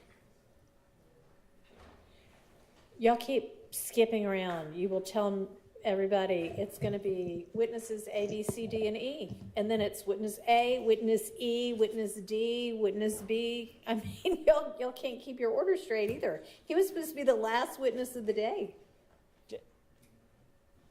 At 1:30, when we came back from lunch, he was listed as the last witness of the day. And y'all can change it around if you want to, but. And not only that, Your Honor, but circumstances obviously change, and we have to adjust, and it's. Okay, well, I mean, I cannot help the fact, he also, I don't think, was listed on the media email from last Friday. Your Honor, we're. Probably because you didn't know that he was going to be a witness this Right, week. But right. We didn't know that he was going to be a witness. So we're asking, Your Honor, that he not, that his face not be. y'all knew he was going to be a witness this morning, and you don't bother to think about, oh, by the way, until he's already here on the stand being filmed. Your Honor, if the court remembers, the reason that we give a list of a number of witnesses is so that we are not in the position, that we will not be in a position like yesterday where the court has admonished that we are not to have no one out there. And so as we arrange and rearrange. I'm not faulting you for not having him on last week's list because things changed, but I am saying that if you have concerns about a witness being filmed, then please raise it maybe that morning if that's the first you know you're going to call that witness, and not after the witness is in the courtroom and has been filmed. I don't disagree. Okay, because there is nothing I can do about the fact that he was filmed. So with regard to further filming of him. We are asking that he not be further filmed. Okay. Please. And I Thank think you. that given the reason given, that is reasonable, so I don't have a problem with that. Anybody have a problem with that? Media does not, that are in the courtroom? defense attorneys, nobody has a problem. All right, fantastic. And that, what have we been doing? Just last initial? No, we, with respect to the name, I don't think that we've been concealing the name. We've just not been showing the faces. So I don't, let me make sure about that because, Well, what is in the order says that anything that displays the name, display first initial, last initial, and so. yes, y'all that want part. As well.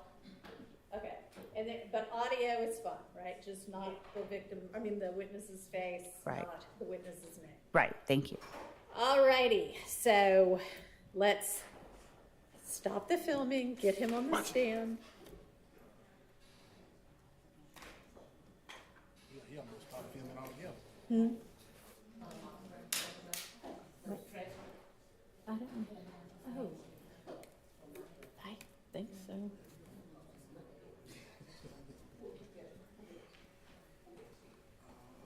Beats me.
Thank you very much.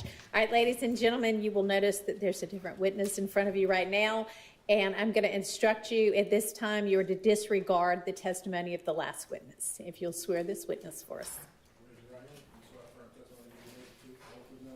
I do. That's it. State this bill first, last name, first. Yes, I'm Javaria Starks, Jarvarious. Last name is Starks, Starks. Good afternoon, Detective Starks. Good afternoon. Detective Starks, where do you work? I'm currently employed with the City of Atlanta Police Department. And how long have you been there? I've been employed with the City of Atlanta Police Department since 2012. What is your current position with APD? I'm currently a detective with the Atlanta Police Department. Back in November 2020, what was your position? I was a detective. What are some of your responsibilities as a detective? I investigate things such as robberies, homicides, auto thefts, entering autos, burglaries, shoplifting.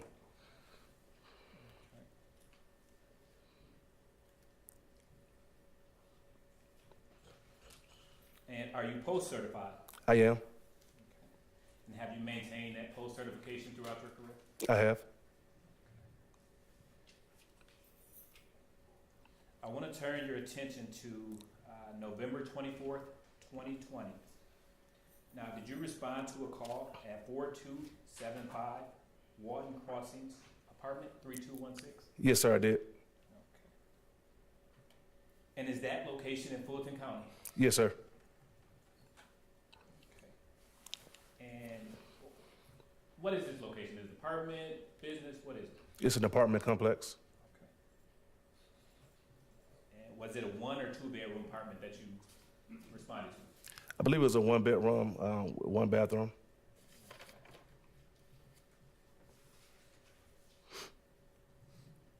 Now, can you orient the jury on why you were called? Yes. So I responded to the location to assist with a search warrant. The warrant was for a person and for ammunition, guns, and cellular devices. Now, when you responded to the call, were you alone or were you with a partner? I was transported to the apartment complex with Sergeant Price, and we met other people there, the people who actually executed the warrant and other members of my team. Do you typically travel with a partner? Sometimes I do, sometimes I don't. Now, you mentioned that you were there to aid in the assistance of a search warrant. Yes, sir. Okay. So when you arrived at the location, were you assigned to a specific area to search?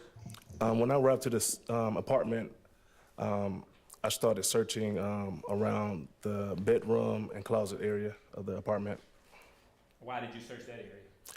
When I initially came to the apartment, I was escorted in, and they showed me stuff that was already found, so I just started that way.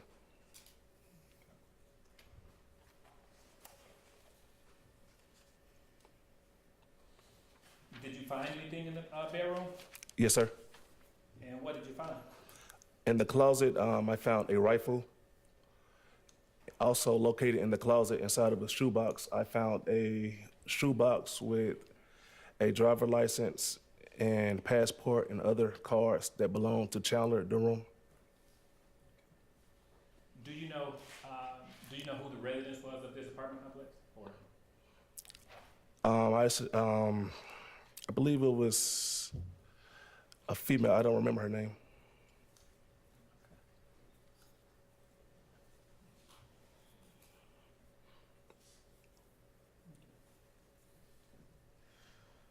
what did you do with the items that you found? The items that I found, I gave it to Investigator Belknap because he was the lead investigator on the search warrant. And did you or Belknap prepare the search warrant for that residence? Investigator Belknap prepared the search warrant.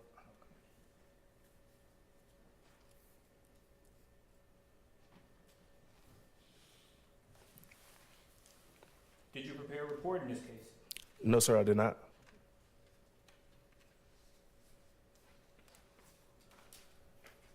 Were you wearing body camera that day? Yes, sir, I was.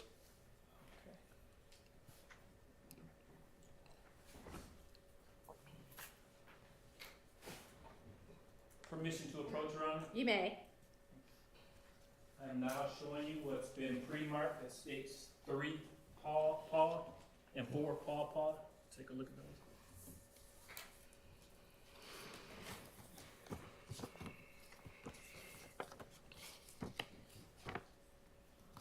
Yes, sir, I said. Do you recognize those items? Yes, sir. And what are they? It's a rifle that I located in the closet and the ID of Chandler Durham that I located in the shoebox was within inside of the closet. Are they a fair and accurate representation of the items depicted on your body cam that day? Yes, sir. Okay. Your Honor, at this time, the state moves to admit 3 Papa, and 4 Papa. All right, those are admitted. I am now going to publish 3 Papa.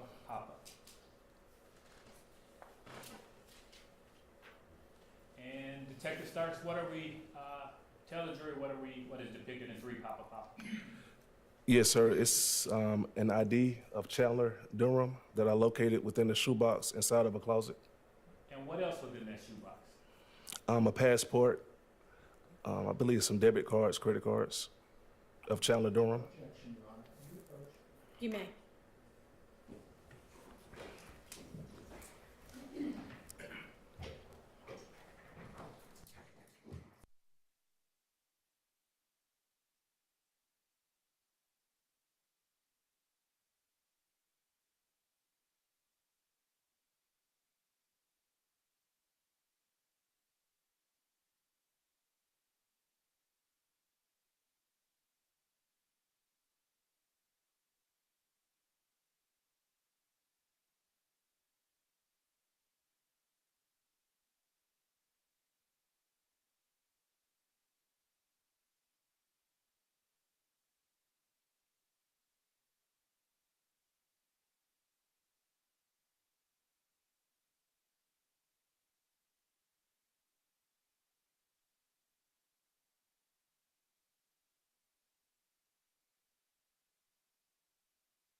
the name on that ID? I believe it was Chandler Durham. Or, And what else did you locate or find in that shoebox? it was a passport, and I believe some debit cards. And did those items bear the name Chandler Durham as well? Yes. I'm now going to publish four Papa. And Detective Starks, what are we, tell the jury what are we looking at here? Yes, sir. We're looking at a rifle that was located inside of the apartment closet. And where was this? I know it was in the closet, but where was this located? On the shelf, I believe, inside the bedroom closet.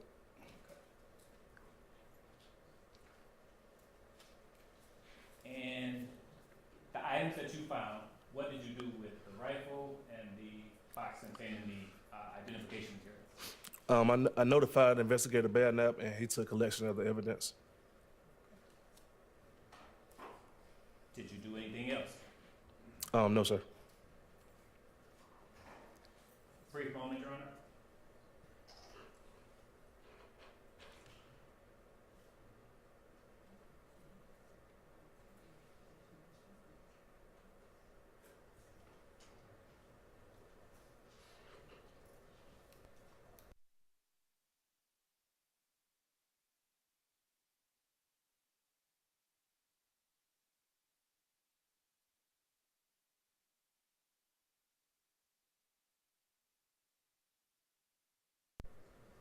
No further questions at this time, Your Honor. All right, are there any next questions for this witness? Yes, Your Honor. Thank you.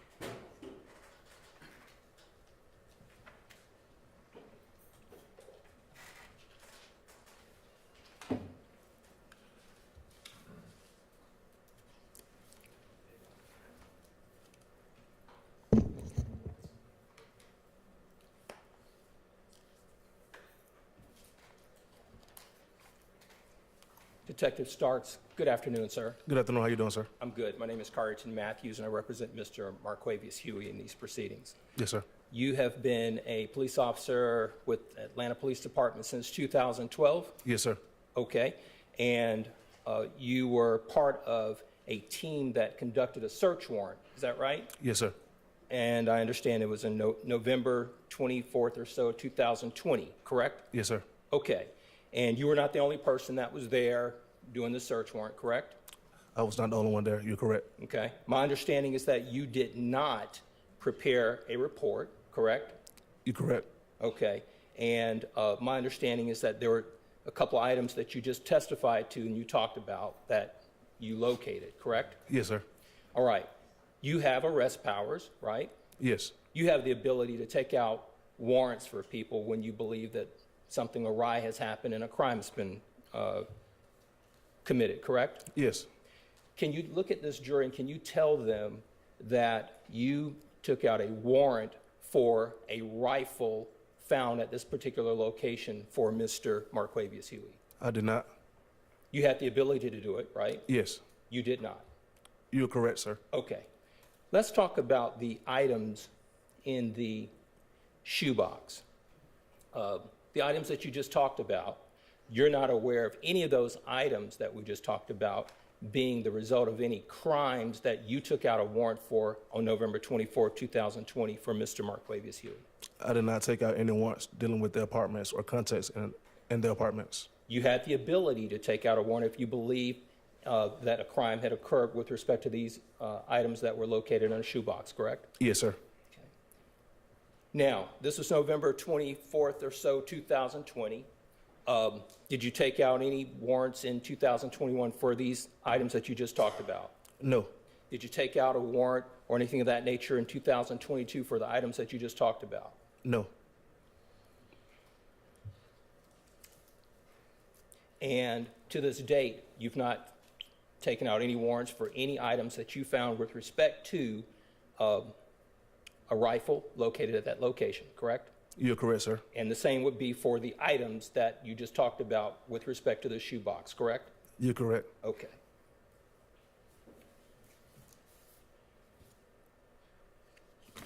Now, let's talk about a couple other things. So this would have been a November 24, 2020 search warrant, right? Yes, sir. Okay. Did you locate a 5-star gold ring at this location? No, sir. Did you locate a bracelet, a gold bracelet or necklace or anything of that nature that you collected at this location that you believe was part of any type of crime? No, sir.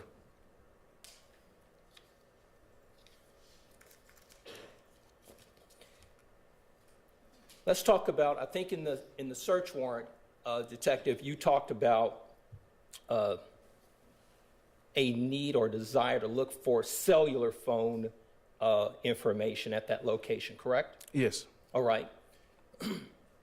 Did you locate any cellular phone that would belong to anyone that would be the name Gary Holloman? I located the cell phone on the couch. Right. And I turned it to Investigator Belknap. That's as far as I went with the cell phone. I didn't try to find the owner of the cell phone. Okay. So there's one cell phone that you said you found. To your knowledge, as you sit here today and you look at this jury, you have no knowledge or information that a cell phone belonged to a Gary Holloman, correct? I found the cell phone on the couch. I don't know who it belonged to. Okay. And I turned it over to Investigator Belknap. You have no information or evidence that any cell phone was found belonging to a Domitia Coppage, correct? You're correct. I don't know who the cell phone belonged to. Okay.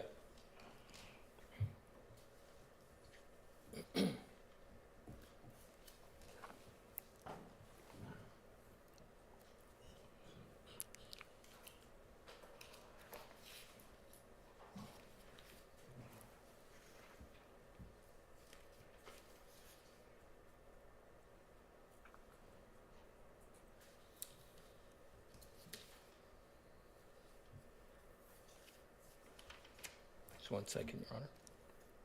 Beg the court's indulgence.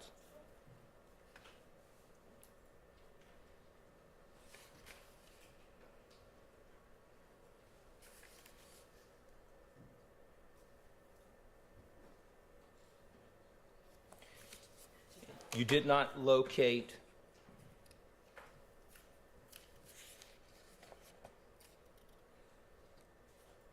strike that.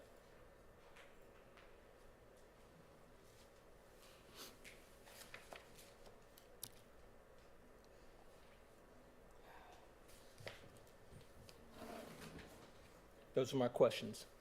Thank you, Detective Starks. Yes, sir. Any other defense questions? Nope, nope, nope. Okay, any redirect? Go ahead. Detective Starks, was this your case? It was not my case. Okay, whose case was it? Investigator Belknap.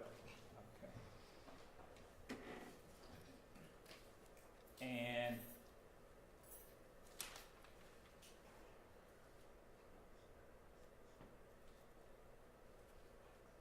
for a search warrant to be valid, does it have to contain information that the evidence of a crime is likely to be found? Sustained. Okay. What does a search warrant have to contain in order for it to contain evidence, information?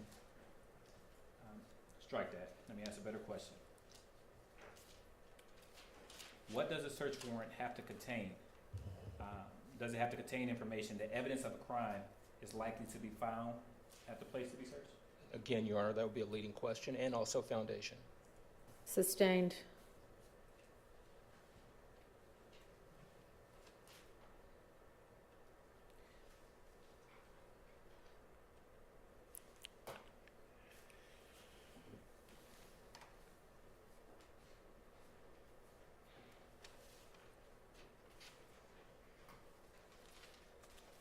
Detective Starks, did you prepare the search warrant in this case?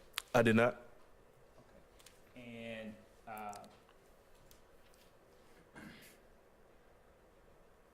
as a detective, did you assist Belknap in the preparation of this case? Objection asked and answered. Did you assist, I'm sorry, who? Objection to vague as well. I'll rephrase, Your Honor. Okay.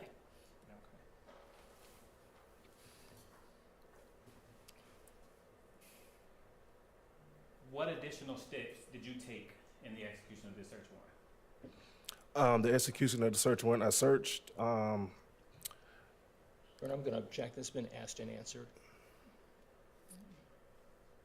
Additional steps. I don't know about additional steps, overruled. You may ask. I searched and I advised Investigator Belknap of my findings inside the apartment. Court's indulgence, Your Honor.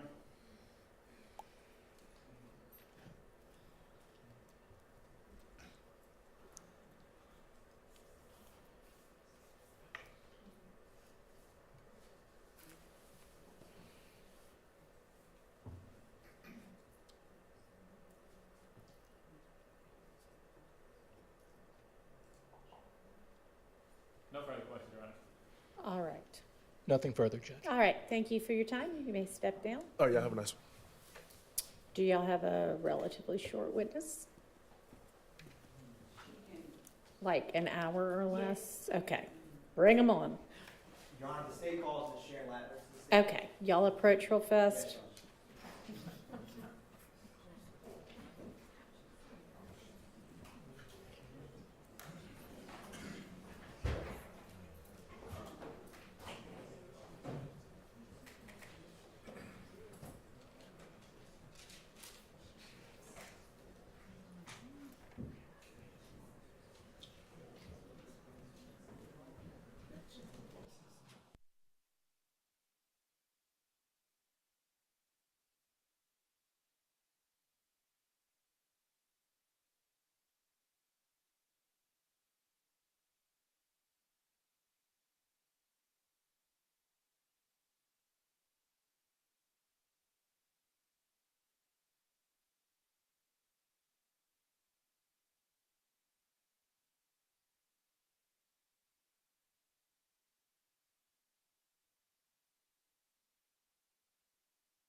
call that witness, not Jen's witness. It's so much shorter.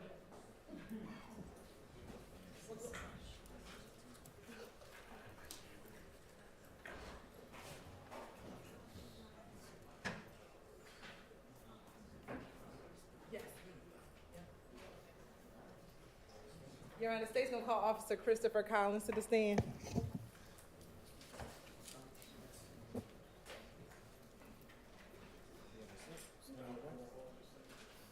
Raise your right hand. You swear first testimony you give the truth, I do. spell your first last name for the course down into that mic, please. Yeah. It's Christopher Collins. Spelling on that is CHRISTOPHER. And last name is COLLINS. And Mr. Collins, were you formerly in law enforcement? I was. And how long ago were you in law enforcement? I think I left being a police officer in 2019. And when you were a law enforcement officer, how many agencies did you work for? 2, And what were those 2 agencies? City of Atlanta and the Roswell Police Department. I want to take you to your time as a City of Atlanta Police Department, with the City of Atlanta Police Department. When did you work for the City of Atlanta? 2013 to 2016.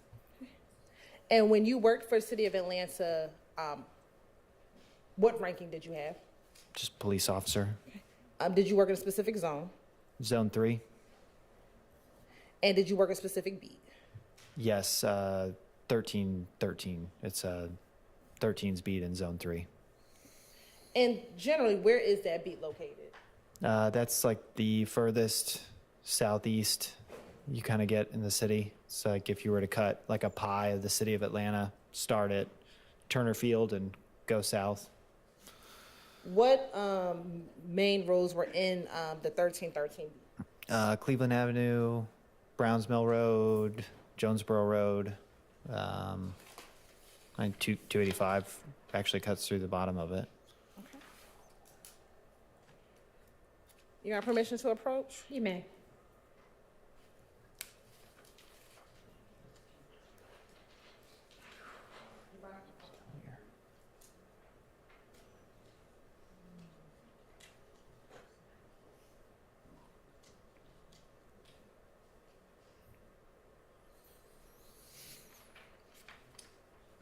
I'm going to show you what's been marked as Stacy Exhibit 124 Triple C and 1 Triple E. Tell me if you recognize what's in Stacy Exhibit 124 Triple C and 1 Triple E. Okay, Triple C, that's 2905 Springdale Road. It's a apartment complex, and then the other one is a house off of Ruby H. Harper, which is right near Browns Mill Road, near the old Atlanta Police Academy. And looking at Stacy Exhibit 124 Triple C, is the location of Springdale Road, is that in the 1313 beat? No, that's in 311's beat. And is it 311? Is it 313 or 1313? 1313, so when you, like it would be 313's beat. Okay. So the 1 means morning watch. Just going off of my basic memory from when I was a police officer. But yeah, that would be 311's beat. And then that's 13. 1 Triple E would be 313's beat. Correct. And does this appear to be a fair and accurate depiction of streets? First at 124 Triple C, that's in 311's beat. And then for 1 Triple E, that's in 313 beat. Correct. You're at this time, the state would like to tender as a demonstrative 124 Triple C and 1 Triple E. Okay, 124 Triple C and 1 Triple E. They're admitted. And first, I'd like to publish 1.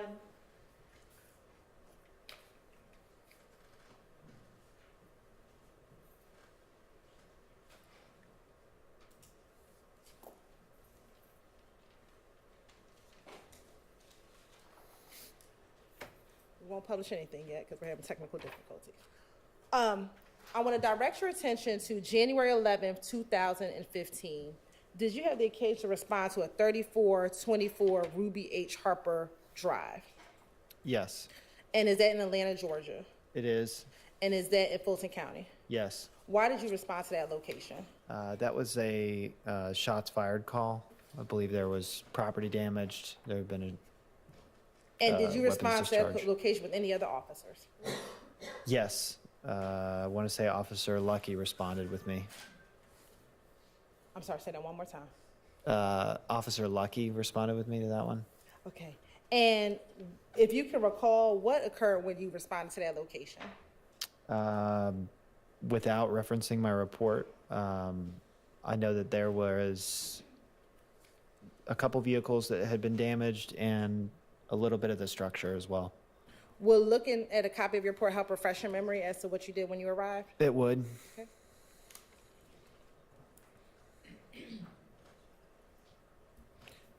Got permission to approach? You may.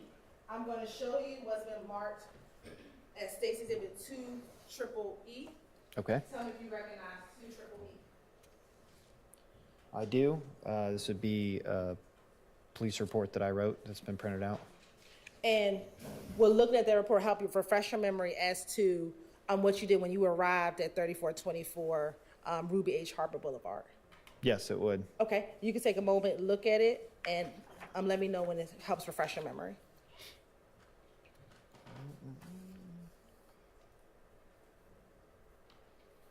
Okay. Yeah, this helps. I'm ready. Okay. Do you recall what time of the day would you have arrived at that location? That would be, this report was submitted in the morning. So let's see. Yeah, this was, looks like the report was submitted at 1:06 a.m. Okay. And I apologize, you said you worked the morning watch? Yes. What was the time of the morning watch? I want to say I got there at 10, left at like 6 or 7 in the morning. So morning watch starts at 10 o'clock p.m. 10 p.m., yeah. and goes until about 6 or 7 a.m.? Yes. When you responded at about 1 o'clock a.m., what did you see when you first arrived? That there was like basically a couple vehicles that had been damaged, and I want to say the front door of the house had been shot as well. Okay. And you said a couple cars have been damaged. Does your report indicate what cars were damaged? Yes, it does. An Econoline van that's a Ford van, and then a Chevrolet Caprice. And where were those 2 vehicles located? In the front yard? And did you also say that there was a door that had been shot? Yes, front door. The cars, what if any damage were on those vehicles? It was the windows were broken, and another one had been shot in the front door. So it was a window and a front door of a car. Okay. Now, while out there, were you able to see any shell casings or projectiles? And are you looking at your report to help refresh your memory? Yes, I am. Okay. Yeah.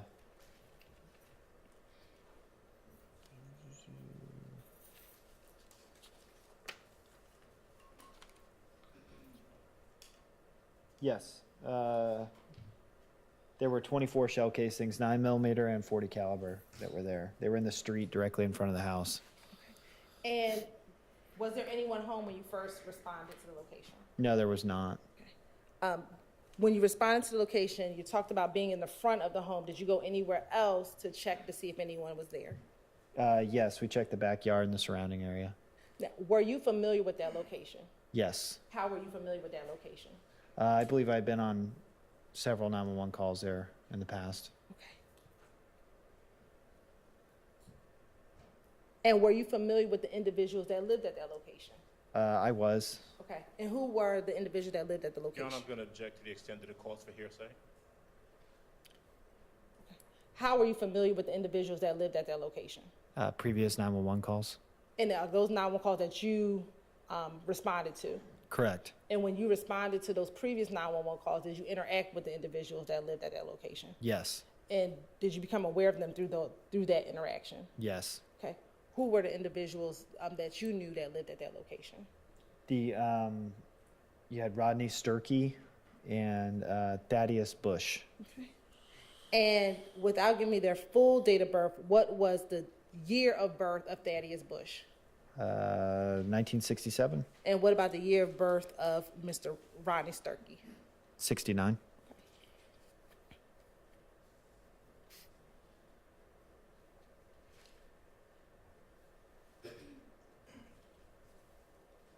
The cars that were in the driveway, did you do anything with those cars?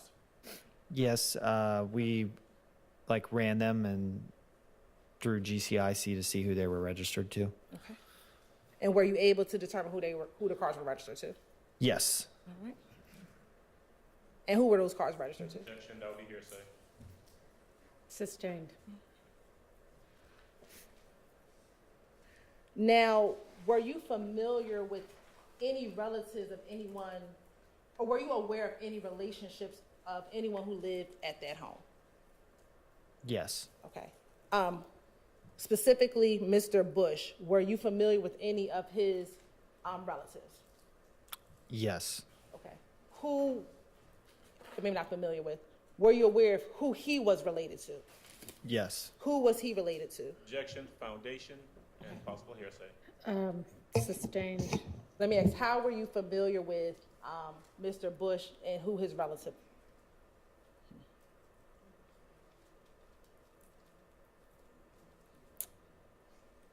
I'll withdraw that question.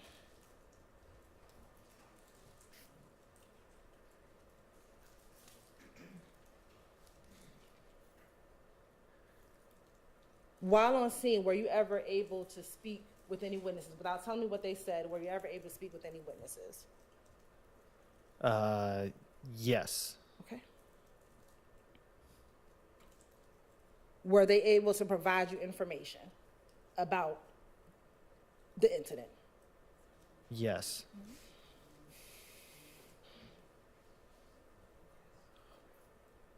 Were there any other cars that were in that area that were not damaged? There were a few cars in the yard that were not damaged. Did you have anyone else come out the scene to assist you with that investigation? Yes. Who came out? My supervisor and a crime scene technician came out. Who was the crime scene technician that came out? I'm gonna have to spell the last name. Okay. FLEMISTER. And let me ask you, was there a case number associated with this report? Yes, there's always a case number. What was the case number that was associated with this report? Looks like it was 15013 012300. Okay. Now, when you were on the scene and you noticed that it was shots fired, did you do anything to ascertain if there were any victims of any shootings? Yes, that's searching the yard, trying to make contact with anybody inside. And then we also call, or at least have 911 call the local hospitals to see if anybody came in, like if anybody brought themselves into the ER.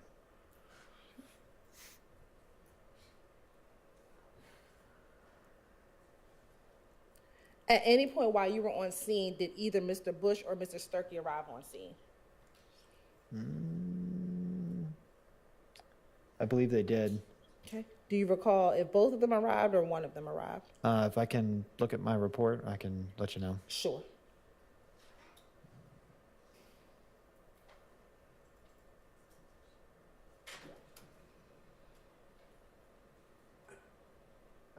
Mr. Sturkey looks like he arrived on scene. And were you able to speak with him when he arrived on scene? I was. And was he able to, provide you any contact information for himself or for Mr. Bush? Yes, he provided contact information for both.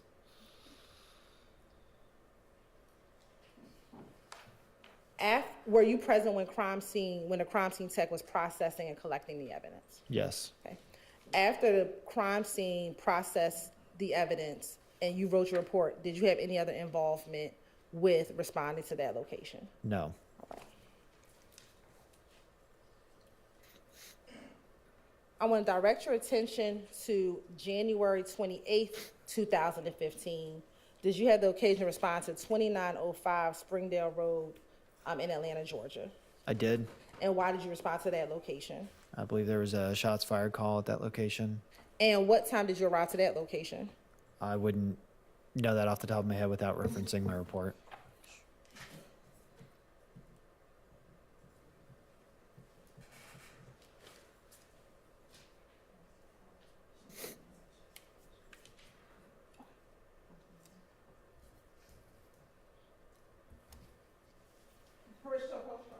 You may. I'm going to show you what's been marked as Exhibit 129 Triple C. Tell me if you recognize 129 Triple C.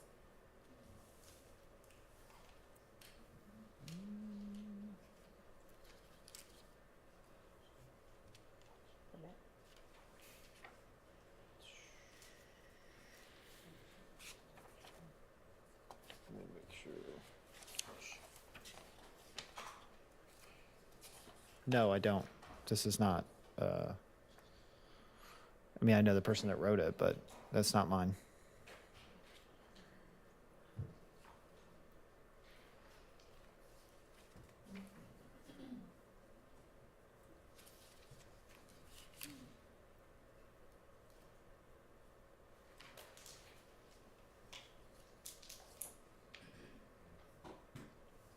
I'm sorry, I gave you the wrong report. I apologize. Okay, now looking at 129 Triple C. Tell me if you recognize 129 Triple C. Yes, I do. This is a report I wrote. All right, well, that helped refresh your memory as to what time you responded to 2905 Springdale Road, 2905 Springdale Road on January 28, 2015. Yes, it does. What time did you respond? Looks like 12:16 in the morning, so just after midnight. And why did you respond to that location? Shots fired. Apartments were damaged by gunfire. Now I'm going to publish for you State's Exhibit 124 Triple C.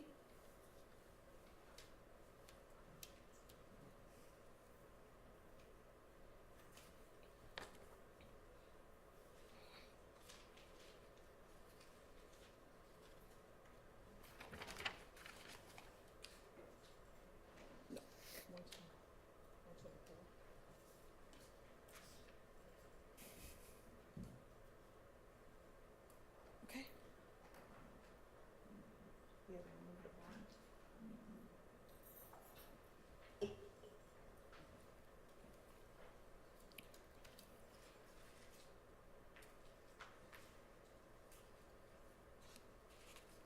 And looking at 124 Triple C, if you could just orient the jury to what we're looking at as Exhibit 124 Triple C. Sure. To the north is a, well, it's older now, but at the time it was a newer Walmart on Cleveland Avenue. And then you go down Springdale Road. This apartment complex would be on your right. And if you kept driving south on Springdale Road, you'd hit like the airport parking lots, those types of like park and ride places. 85 is to your east, and then Sylvan Road to your left. Okay. And is this the location that you responded to back on January 28, 2015? It was. Okay. Did you respond with anyone else? Yes. Who did you respond with? Officer Robinson. And what did you find once you responded to that location? There were four, I would say they're like apartment / townhouse style living, but there were 4 units that had bullet damage to them. And did you have the occasion to go in and look for the damage at the 4 apartments? Yes, we checked all 4. And when you first arrived, did you encounter anyone? Yes, there's no way to know how many 911 calls came in, but at least the one that got dispatched to us, we met with that 911 caller. And do you recall how soon after you arrived on scene that you met with that 911 caller? Almost instantaneous. And was that 911 caller able to provide you any information about what had occurred? Yes, I believe that 911 caller had video surveillance that he showed us. And did you look at the video surveillance? I did.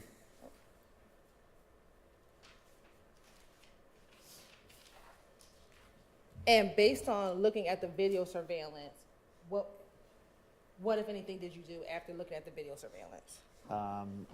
After we looked at it, we basically like analyzed that there was a silver, like mid 2000s Chevy. I'm going to object to the hearsay and the best evidence. Did Your Honor, I believe that he could testify to what he saw on the video surveillance camera, Your Honor. Are we gonna have, you watched it, you looked at it? Yes, Your Yeah, Honor. okay, overruled. So tell us, what did you see on the video surveillance camera? We saw a silver, like, I guess you would look at it closely as like a mid 2000s sedan, like a Chevrolet Impala sedan. It's like a cop car. It's a very common car.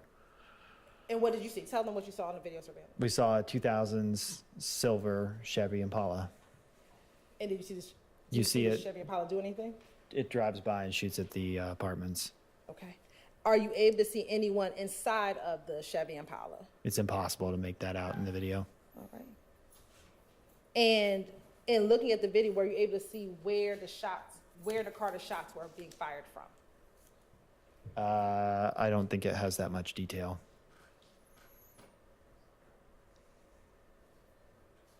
Will looking at a copy of your report help refresh your memory as to whether or not you saw? It would. Okay. If you want me to read it, I can.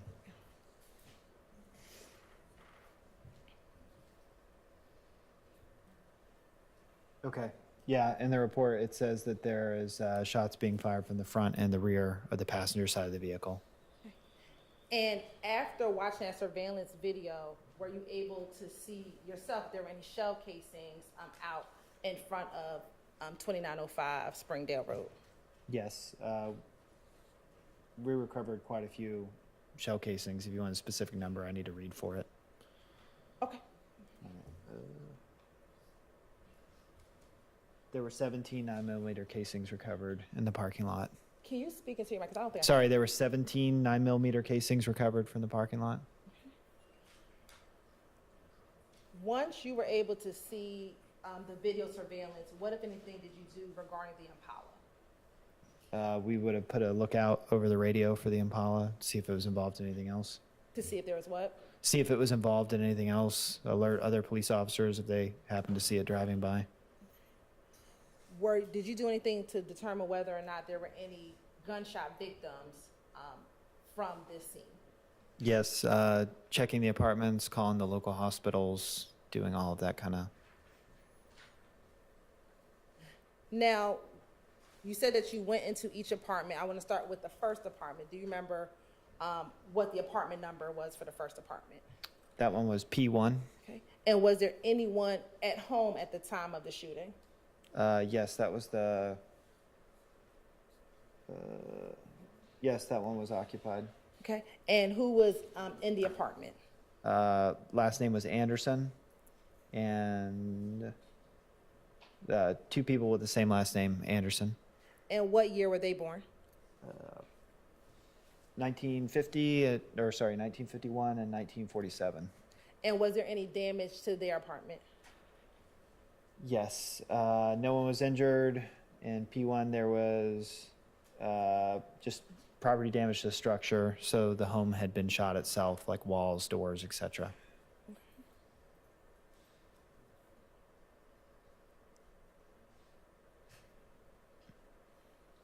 And you said there were holes. Was there 1, 2, 3, or 4 holes within that structure? There was, it looks like, one bullet hole through the front bedroom and damage to an interior wall, so it may have been from the same projectile. After leaving that apartment, did you go to another apartment? Yes, Which apartment did you go to? apartment P2. And who resided in apartment P2? Or did anyone reside in apartment P2? Yes, Who resided in apartment P2? last name is Mack, M-A-C-K. And was that the same individual who was the 911 caller? It was. All right. And did anyone else live in that apartment with him? Yes, his girlfriend, last name Curry, C-U-R-R-Y. All right. And what Ms. Curry's year of birth? 1997. Okay. What, if any, damage was there to that apartment? In the report, it says there were several bullet holes into apartment P2. No property damage except the structure. To this point, that the witness not read from his report, if it needs to be used to refresh his recollection, that's fine. All right. Sure. So just, if it helps refresh your memory, read it, and then if it refreshes your memory, you can testify from your Got memory. it. All right. Were there any projectiles? I'm gonna have to read to give you the specifics on that. Read it, and if it refreshes your memory, then you can let us know. Got it.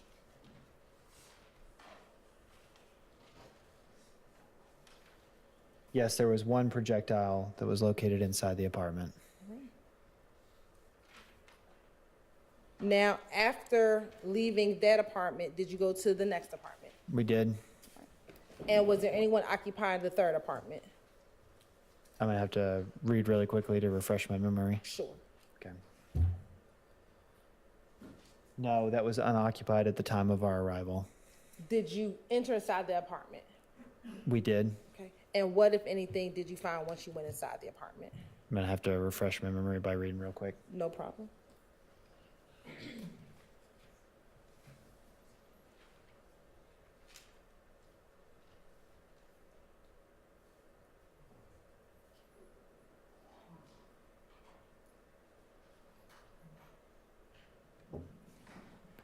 Okay.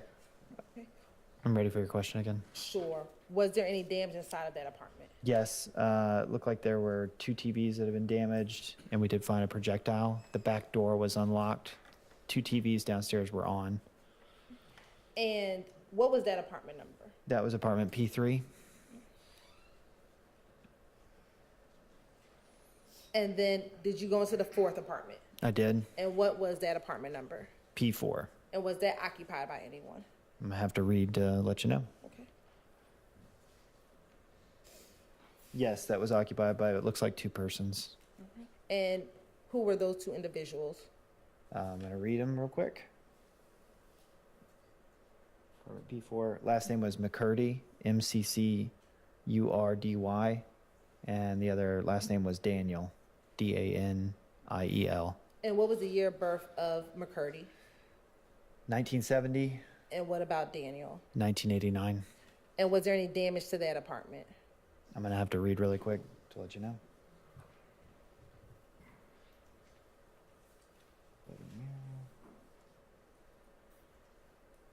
Looks like a bedroom mirror and some of the walls were damaged. We located 2 projectiles there. At any point while you were on scene, did the occupant of apartment P3 arrive on scene? They did. Okay. And who was the individual that arrived on scene? I believe the last name was Smith. And were you able to speak with that individual? Yes. And was she able, without saying what she said, was she able to provide you any information that assisted you with your investigation? She was.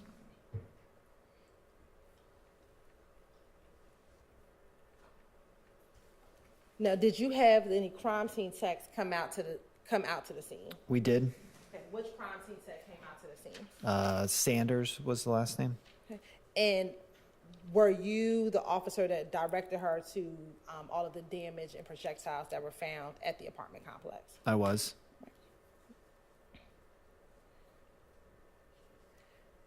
After speaking with Ms. Smith, talking to all the other residents of the apartments that were damaged, did you have any other involvement in this case? No. All right, court's indulgence for 1 moment.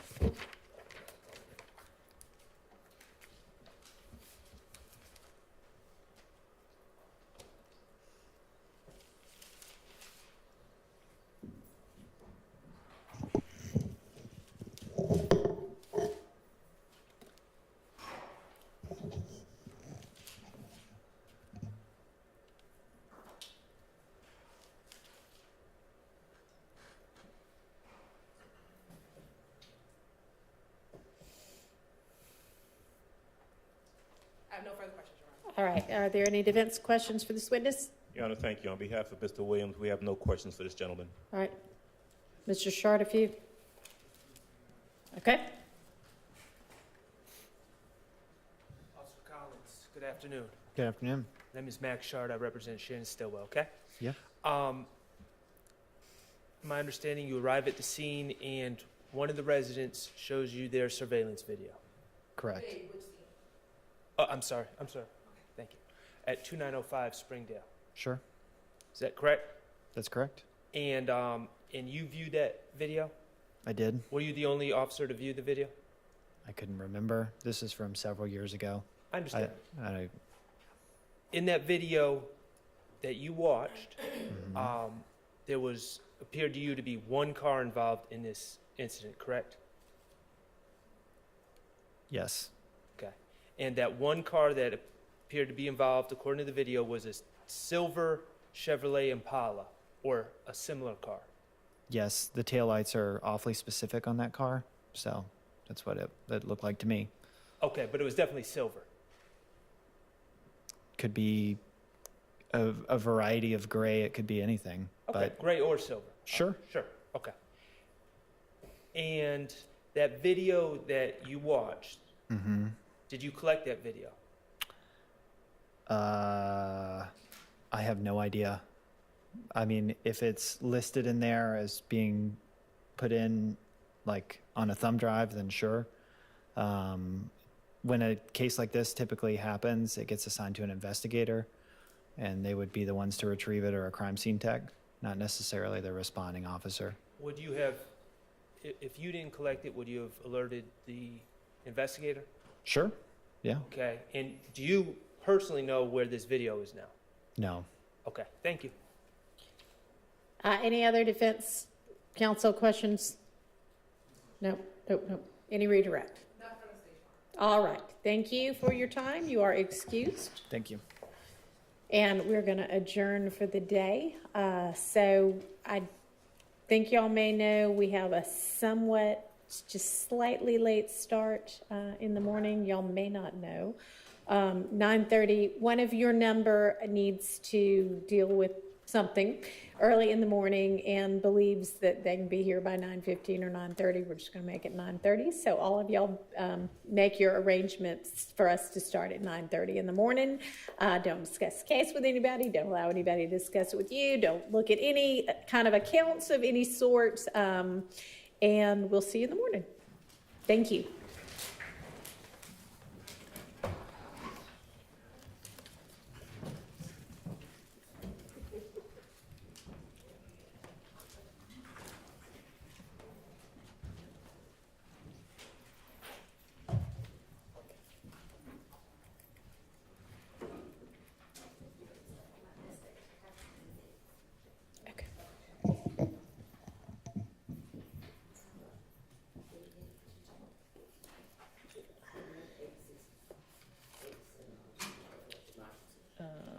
GG.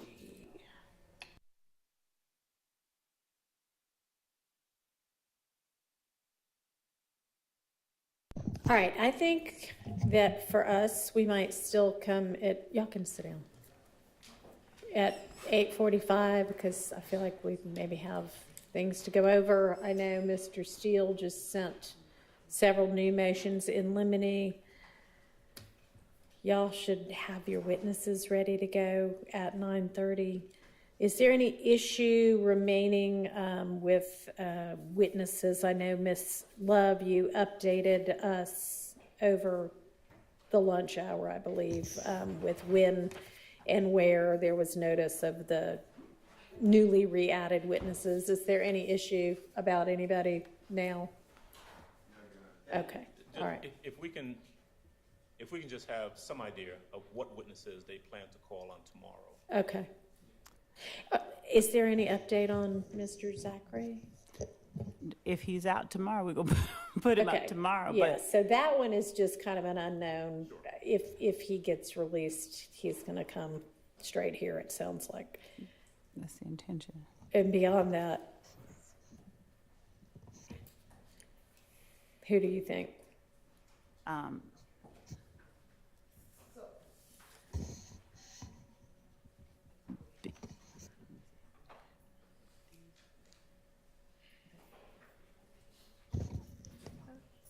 Beyond that, Your Honor, these are subject to being called. These are the ones that we have in line. We have Ms. Coppedge, Jenkins, Bowers, Kelly, Tullis. Hang on, slow down just a tad. Everybody's sort of jotting it down. All right, so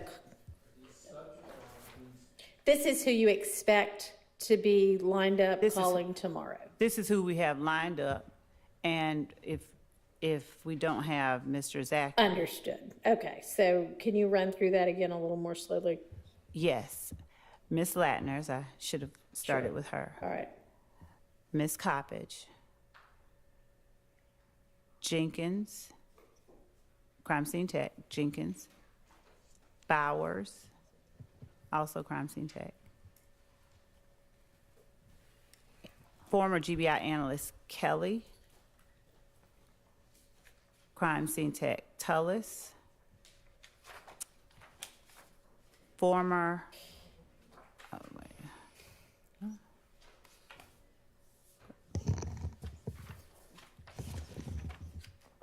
and we are confirming some other people. We don't want to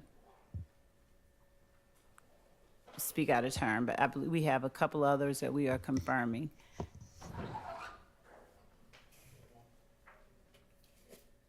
Okay. Y'all had mentioned Montgomery before as a maybe today witness. Is that going to be a maybe tomorrow witness, or is that the? That was Montgomery Porter. Oh, Montgomery Porter. Okay. Yeah. All right. Never mind. Okay. All right. Does that work? That helps. Okay. Thank you. All right. So I just feel like if I tell y'all 9, we'll have 45 minutes worth of things to deal with instead of 30. So let's plan on 8:45. Yes. Can we, I believe that Mr. Atkins had introduced or intended to introduce a specific exhibit 38. Yes, please, go ahead. He'll address it. Your Honor, I just wanted for the record, for identification purposes, Supervisor Trigo, who testified this morning, he referenced his report, and so I wanted to introduce for identification, it's his crime scene record, so that it's in the record as 32 Delta Delta Delta. I didn't have the exhibit sticker on that when I showed him this crime scene report, so I just wanted that to be in the record. Is there any objection? No. All right, that's admitted.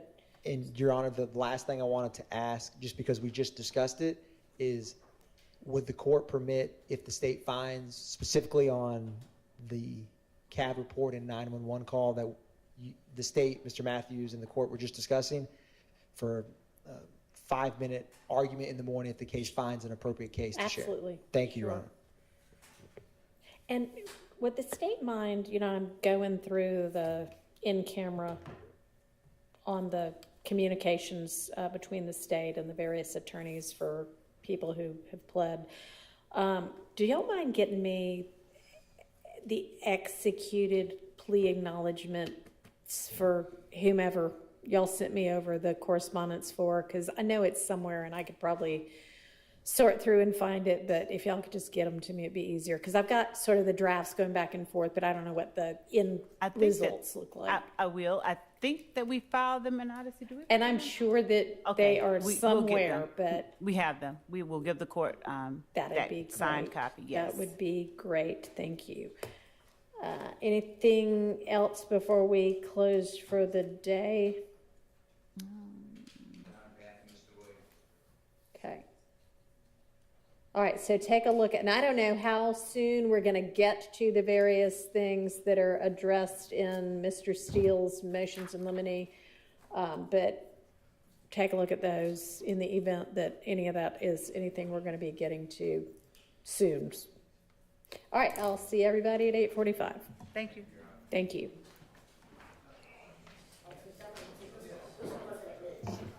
Yeah, and y'all, at some point, you might want to just make sure that the evidence up here is in order.